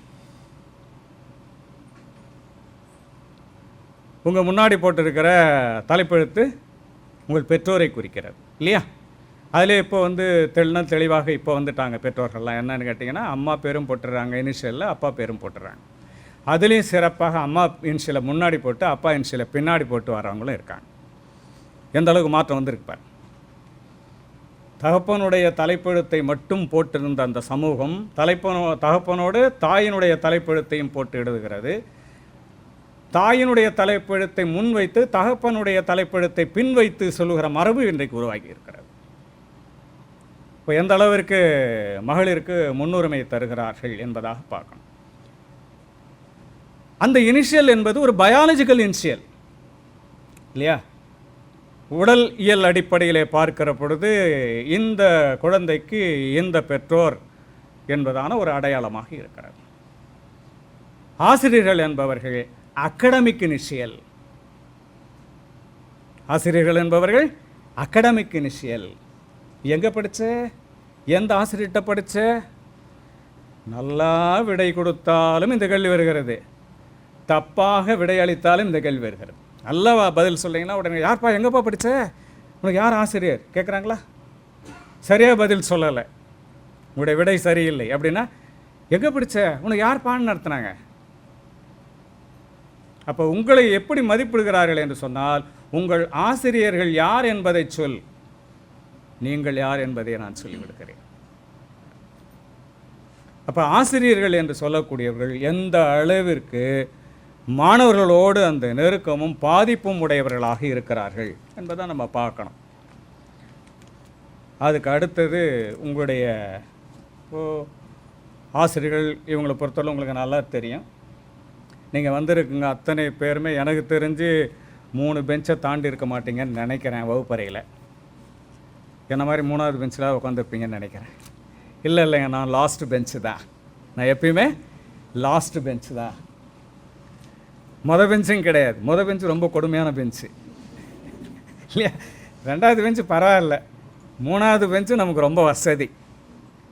6 கவலையே இல்லைங்க, 7 கவலை இல்லை. 7க்கு பிறகு 12, 15 பெஞ்சு வரைக்கும் நமக்கு பிரச்சனையே இல்லை. அப்படி உயரமாக ஆசிரியர் பார்த்தா தான் கடைசி பெஞ்சில் கவிஞ்சு போயிருக்கிறது தெரியும் இல்லையா? எங்களுக்கு இருந்த ஆசிரியர்கள்லாம் வயதில் மூத்தவர்கள், எல்லாம் என்ன மாதிரியே 60, 70 தான் எங்களுக்கு பாடம் நடத்தினாங்க. கடைசியில் ஒரு 3 பெஞ்சு தூங்கி கிடக்கும். ஏன்னா அவங்க பாடம் புத்தகத்தை பார்த்து அவங்க நடத்திக்கிட்டே இருப்பாங்க. ஏன்னா சாதாரண எழுத்தெண்ணி நடத்துகிற பாடம் எங்கள் பாடலாம். அப்போ இந்த 6 பெஞ்சு வரைக்கும் அந்த பாடம் கேட்கும். 6க்கு பிறகு இருக்கிறதெல்லாம் அந்த அயற்சியிலேயே தூங்கிடுவாங்க. சில பேர் எழுப்பிலாம் எட்டும் போய் இருக்கிறோம் நாங்கள் உண்மை. எழுப்பிட்டும் போயிருக்கிறோம். சில நேரங்களில் சொல்வதற்கு கொஞ்சம் அவமானமாக கூட இருக்கிறது, இல்லைன்னு சொல்லலை. ஒரே ஒரு மாணவர் எங்கள் காலங்களில் என்ன பண்ணிட்டுவார், எப்போயும் போதையில் தான் இருப்பார். பாரு, ஆசிரியர் போதையில் இருந்தால் நாளைக்கு என்ன ஆகும்? நீங்கள் பார்த்துருப்பீங்க, பல மீடியாவில் பார்த்துருப்பீங்க. அப்போ அந்த சமூகம் என்ன ஆகும் நீங்கள் நினச்சி பாருங்கள். அந்த மாணவர் வந்து தேர்ட் இயரில் போய் உட்காரணும், செகண்ட் இயரில் வந்து உட்காருவார். அந்த வேட்டி வேறு கட்டிக்கும். ஓடி போய் நாங்கள் அதை வேட்டியை பிடிச்சி இருக்கு அவரை கட்டி அவர் கொண்டு போய் தேர்ட் இயரில் கொண்டு போய் உட்கார வைப்போம். உட்கார வச்சோன்னா அப்படியே சாஞ்சுடுவார். அவ்வளோதான். ஆசிரியரும் அவரை திட்டமாட்டாங்க. ஏன்னா அவர் வேறு மாதிரிலாம் பேச ஆரம்பிச்சிடுவார். அவர் எழுப்பி விட்டோன்னு வச்சுங்க, தூங்கினா நல்ல மனுஷன். எழுப்பி விட்டால் அவர் என்ன பேசுவார்னு எங்களுக்கு தெரியாது. பாவம், அண்மை காலத்தில் அந்த கல்லூரி முடித்து கொஞ்ச காலம் கூட அவர் இல்லை, இறந்துட்டார்னு வச்சுங்களேன். அப்போ நம்ம அது பார்த்த உடனே நமக்கு என்ன தெரியுதுன்னா, இப்படிப்பட்ட மாணவராகவும் இருக்கக்கூடாது, தவறி இவர் வந்து ஆசிரியர் பணியிலையும் வரக்கூடாதுன்றது நம்ம தெள்ள தெளிவாக இருக்கிறோம் இல்லையா? அந்த அடிப்படையில் நம்ம பார்க்குறோம். அதனால் நீங்கள் தொடர்ந்து உங்களுடைய முயற்சிகள், ஏன்னா ரொம்ப புனிதமான தொழிலுங்க ஆசிரியர் தொழில் என்பது. அறப்பணினே உங்களுக்கு சொல்லுவாங்க, அது உங்கள் அர்ப்பணி என்பதாகவும் பேசுவாங்க. எத்தனை சிக்கல்கள் இருந்தாலும் ஆசிரியர் தொழில் என்பது தொழிலா பணியா ரெண்டுக்குள்ள வித்தியாசம் உங்களுக்கு தெரியும்னு நினைக்கிறேன். என்னை பொறுத்த வரையில் ஆசிரியர் தொழில் என்பதை விட ஆசிரியர் சேவை அல்லது தொண்டு என்பது சரியாக இருக்கும். வைகல் என் தேர் செய்யும் தச்சன் திங்கள் வலித்த காலன்னோனேன்னு ஒரு பாட்டு இருக்குதுங்க. ஒரு நாளுக்கு 8 தேர் செய்யக்கூடிய ஆற்றல் படைத்தவனாம் ஒரு தச்சன். வைகல் ஒவ்வொரு நாளும் என் தேர் செய்யும் தச்சன், 8 தேர்களை உருவாக்கக்கூடிய வல்லமை பொருந்தியவன். அதே தச்சன் திங்கள் வலித்த கால் அன்னோனி. திங்கள் ஒரு மாதமெல்லாம் இருந்து பார்த்து நுட்பமாக செய்தது என்ன சொன்னால் அந்த தேரினுடைய சக்கரம் மாத்திரம்தான். ஒரே நாளில் 8 தேர்களை செய்யக்கூடிய ஆற்றல் படைத்தவன். ஆனால் என்ன செய்கிறான், அவன் இருந்து பார்த்து நுட்பமாக செதுக்கி அவன் உருவாக்கியது என்ன அந்த ஒரு மாதத்திலே என்று சொன்னால் அந்த தேரினுடைய சக்கரம் மட்டுமே. இது எது தொழில், எது வந்து கலை, எது நுட்பம்? 8 தேரை செய்வது என்பது தொழில். ஒரு சக்கரத்தை உருவாக்குறான், நுட்பமாக உருவாக்குறான் என்றுதான் அது கலை நுட்பம். அதுதான் ஆசிரியர். இந்த கலை நுட்பத்திலே சிறந்தவர்களாக இருக்கிறவர்கள். அப்போ நீங்கள் எந்த அளவுக்கு நீங்கள் நுட்பமாக இருக்கணும் பாருங்கள். நாமக்கல்லில் போய் நின்னா, இல்லை சில கோயிலில் போய் நின்னா,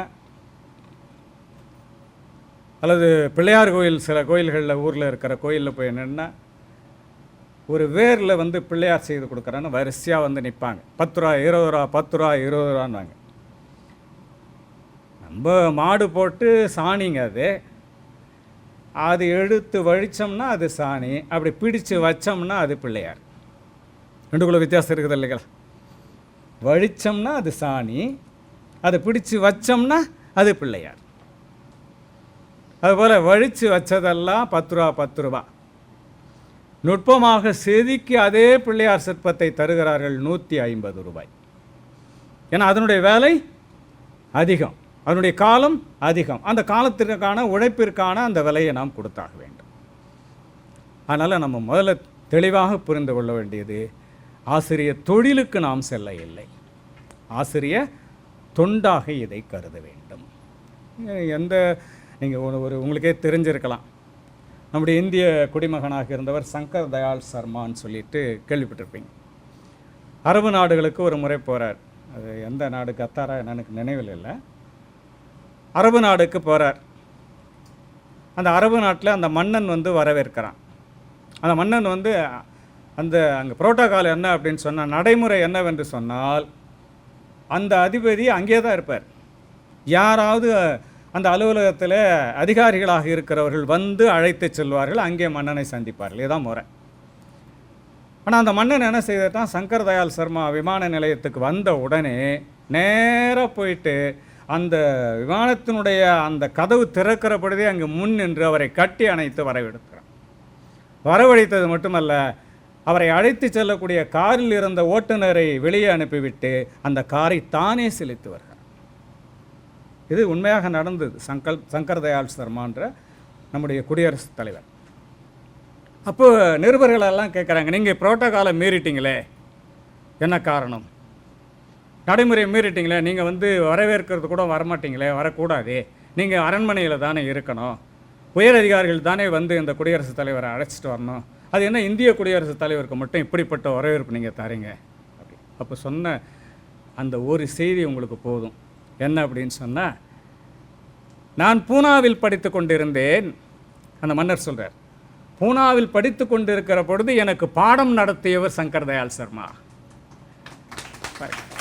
என்னுடைய ஆசிரியரை அழைக்க சென்றேனே ஒழிய, ஒரு மாணவனாக அழைக்க சென்றேனே ஒழிய, இந்த நாட்டு மன்னனாக நான் செல்லவில்லை. இவ்வளோ பெரிய விஷயம் பாரு. அப்போ இந்த ஆசிரியருக்கு இந்த சமூகம் எப்படிப்பட்ட உயர்ந்த ஒரு நிலையை தந்திருக்கிறது.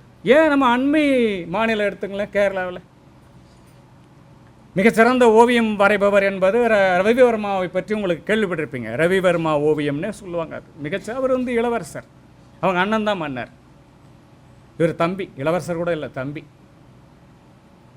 அப்போ ஒரு கவர்னர், ஆங்கில கவர்னர் வரார். கவர்னருக்கு ஒரு இருக்கை கொடுத்துட்டு அந்த மன்னர் அப்படி அமர்ந்திருக்கிறார். ரவிவர்மாவை பொறுத்தவரையில் புகழ் படைத்தவர், மக்கள் மத்தியில் நல்ல பெயர், எங்கு சென்றாலும் மன்னனை விட அவருக்குத்தான் மதிப்பு தருவார்கள். ஆனால் அரசு நிகழ்ச்சிகளில் பெரும்பாலும் ரவிவர்மாவை அழைப்பதில்லை, ஒதுக்கி விடுவார்கள். ஏன்னா அங்கே அரசனுக்கு அங்கே மதிப்பு இல்லை. அப்போ இந்த கவர்னர் அங்கே உட்கார்றாரு. உடனே ரவிவர்மா இல்லையா அப்படின்னு கேட்குறாரு. இந்த ரவிவர்மா இருக்கிறார், அதை அழைக்கிறேன் அப்படின்னு அழைக்கிறாங்க. ரவிவர்மா வந்த உடனே கவர்னர் எழுந்து நிற்கிறார். கவர்னர் எழுந்து ஆங்கில கவர்னர் எழுந்து நிற்பதனாலே அந்த கேரளாவினுடைய அந்த மன்னன் எழுந்து நிற்கிறான்.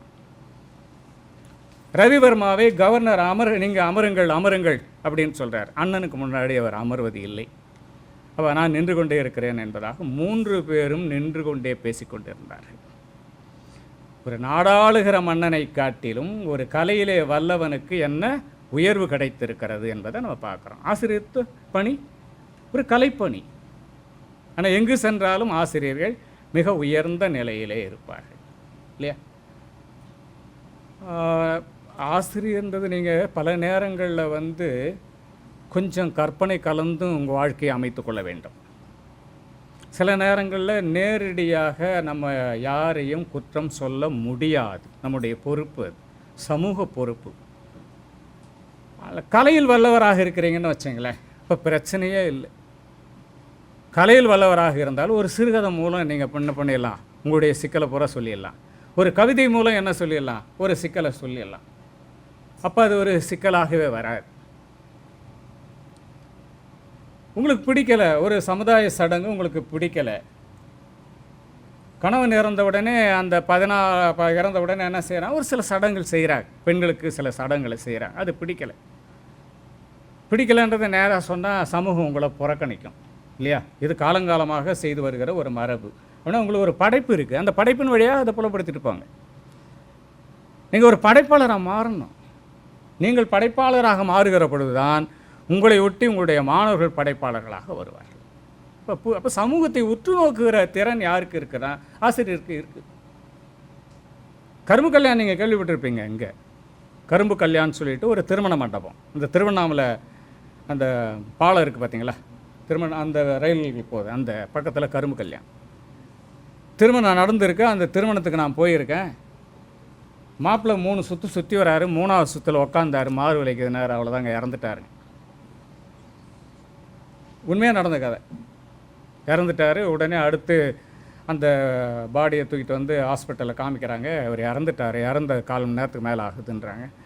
டிஃபன்லாம் போட்டாச்சு, அங்கே பரிமாறியாச்சு, கொஞ்சம் பேர் சாப்பிட்டுட்டே இருக்கிறாங்க. அந்த அச்சதைகள் எல்லாம் அங்கேயே சிதறி கிடக்கின்றன. கல்யாண அந்த மகிழ்ச்சிக்கு பதிலாக அங்கே ஒரே அலங்கோலமாக அந்த திருமண மண்டபம் காட்சி அளித்தது. நான் அங்கே இருக்கிறேன். தாலி கட்டிவிட்டதனாலே அந்த பெண்ணை அந்த கிராமத்திற்கு டிராக்டரிலே அழைத்து செல்ல இருக்கிறார்கள், சடங்கு ஏற்ற இருக்கிறார்கள். எப்படி இருக்கு நீங்கள் நினச்சி பாருங்கள். தொட்டவன் தானே ஒழிய, தாலி கட்டியவன் தானே ஒழிய எந்த நிகழ்வும் இல்லை. அப்படியே அந்த பொண்ணுக்கு நம்ம அந்த சடங்கெல்லாம் செய்யணுமா நீங்கள் நினச்சி பாருங்கள். அப்போ என் காதில் ஒரு குரல் ஒன்று ஒழிச்சுது. ஒரு வயசான அம்மா சத்தம் போட்டாங்க. அந்த அம்மா சத்தம் போடல, என் மனசில் செத்ததான் செத்தேடா, தாலி கட்டுறதுக்கு முன்னாடி செத்துடக்கூடாதான்னு ஒரு கால் என்னுடைய உள் மனசு கத்துது. ஒரு பாட்டி கத்துற மாதிரி என் மனசில் அது வந்து. இப்போ இந்த இடத்துல சமுதாயத்தை மாற்ற வேண்டிய பொறுப்பு யார்கிட்ட இருக்குன்னா ஒரு படைப்பாளனுக்கு இருக்கிறது. இப்போ என்ன செய்கிறான் அப்படின்னு சொன்னால், பெண்கள் தான் மாற வேண்டியதில்லை அடிப்படை, ஆண் வந்து பிரச்சனை கிடையாது. அப்போ என்ன செய்கிறா அப்படின்னா, அந்த பெற்றோர்கள் அதே டிராக்டரில் ஏறி போகிறாங்க. அந்த மணமகனுடைய தாயார் சொல்கிறாங்க, அந்த சடங்கு எதுவும் செய்யக்கூடாது, அந்த மயானத்துக்கு போய் எரியூட்டின உடனே அந்த பொண்ணுக்கு 3 முடிச்சு அந்த அவன் போட்டிருக்கிறான், இன்னும் 1 முடிச்சு 4வது முடிச்சு நம்ம வீட்டில் இருக்கிற 2வது பையன் அந்த பொண்ணு தாலியில் 4வது முடிச்சு போடட்டும், நம்ம வீட்டு மருமக தான் அவன். இந்த பெண்ணை அந்த முடிவை உடனடியாக சொல்லலை அப்படின்னா தாய் மாமா உள்ளே நுழைஞ்சிருப்பான், ஊர்காரங்க உள்ளே நுழைஞ்சிருப்பாங்க. ஆனால் என்ன பண்ணிட்டாங்க, ஒரு அம்மா, இந்த மணமகனுடைய அம்மா முடிவெடுக்கிறாங்க.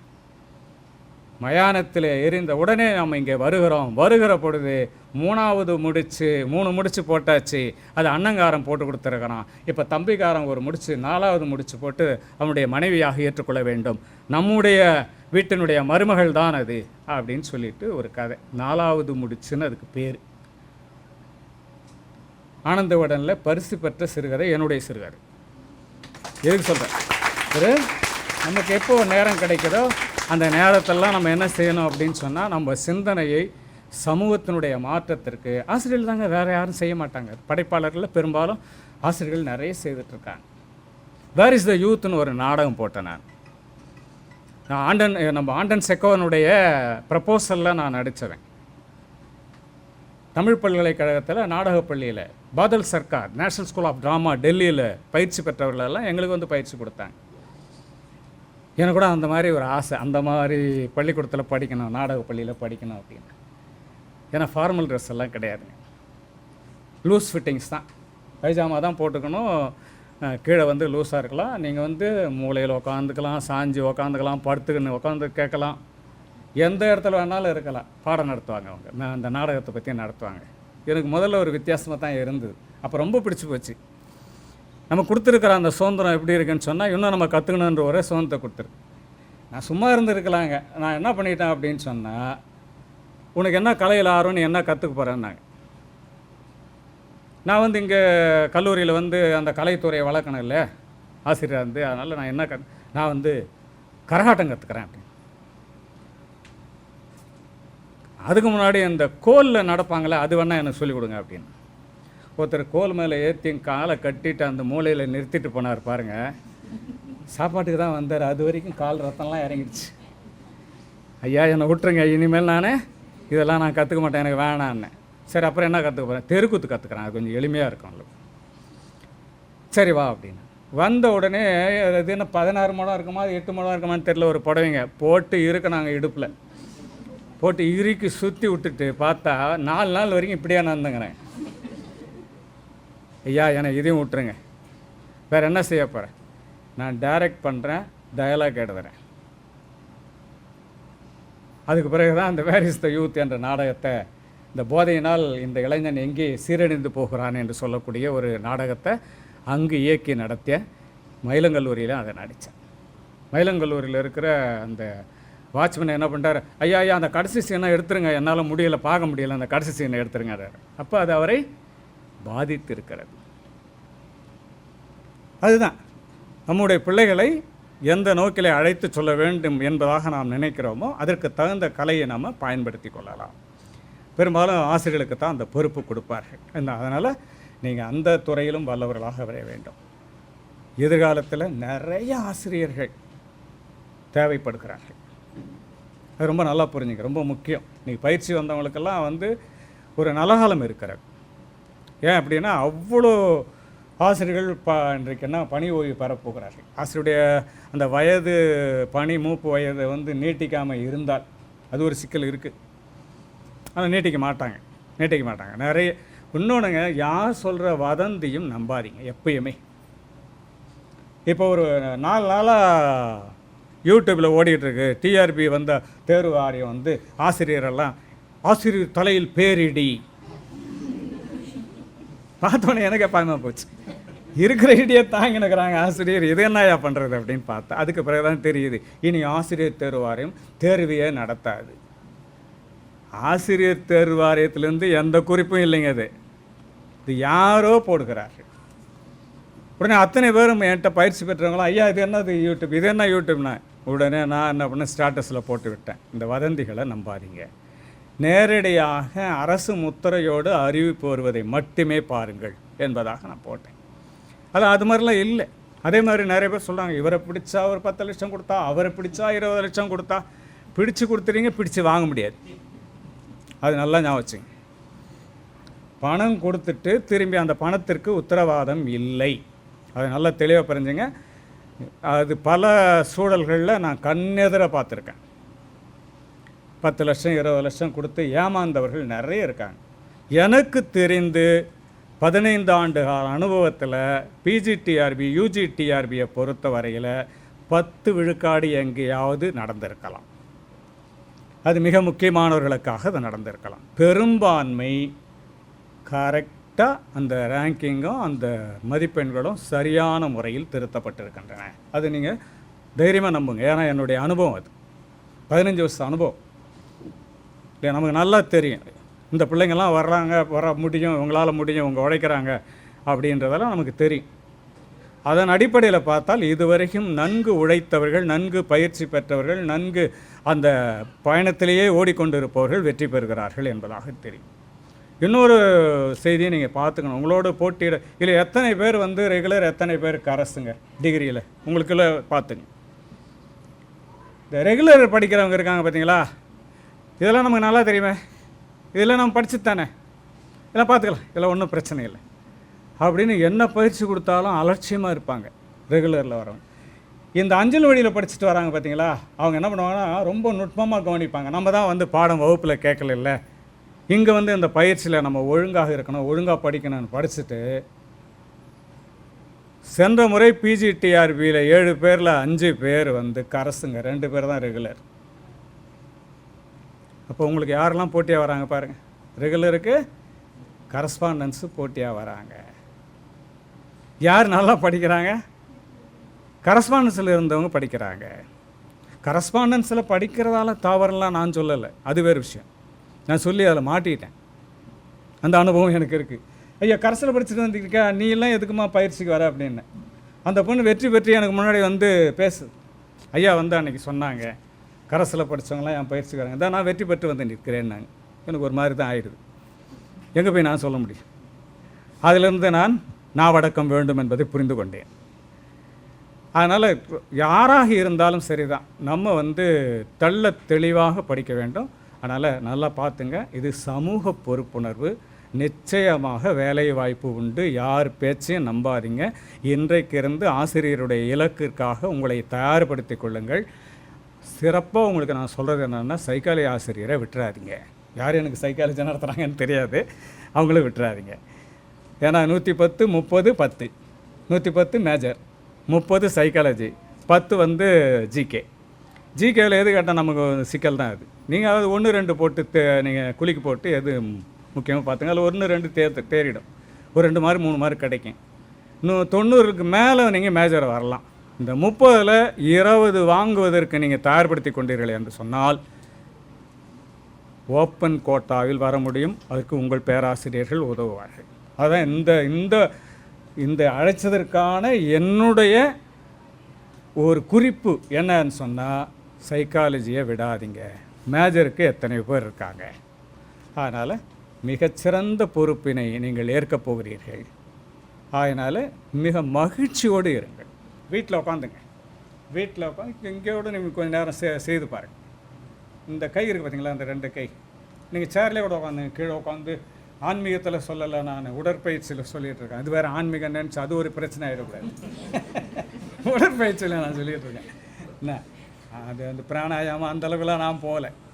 இதை வந்து இந்த கை எப்படி வச்சுங்க, இந்த 2 கையும் இப்படி கொண்டு வந்தோம். இது ரொம்ப நேரம் நம்மளால் நிற்க வைக்க முடியாது. எனது கொஞ்சம் ஆடும், அது கவலைப்படாதீங்க, வயசுனால ஆடுது. இல்லை நீங்கள் வந்து இளமையானவர்கள் இப்படி வச்சுக்கிட்டு கீழே வந்து தலைக்காணி கூட வச்சுங்க, சேரில் உட்காந்துக்கிட்டு தலைக்காணி வச்சுட்டு இப்படி ஒரு அரை மணி நேரம் இருந்துட்டு நீங்களே பாருங்கள், உங்கள் முதுகு நீங்கள் நினச்சாலும் குனியாது. இவனே எக்ஸசைஸ் பண்ணி பாருங்கள். ஏன்னா எனக்கு என்ன ஆகிடுதுன்னா, வயசு கூனது மட்டும் இல்லாமல் இப்போ ஒரு மாதம் நான் வந்து ஹாஸ்பிட்டலில் படுக்கையாக இருந்தேன்.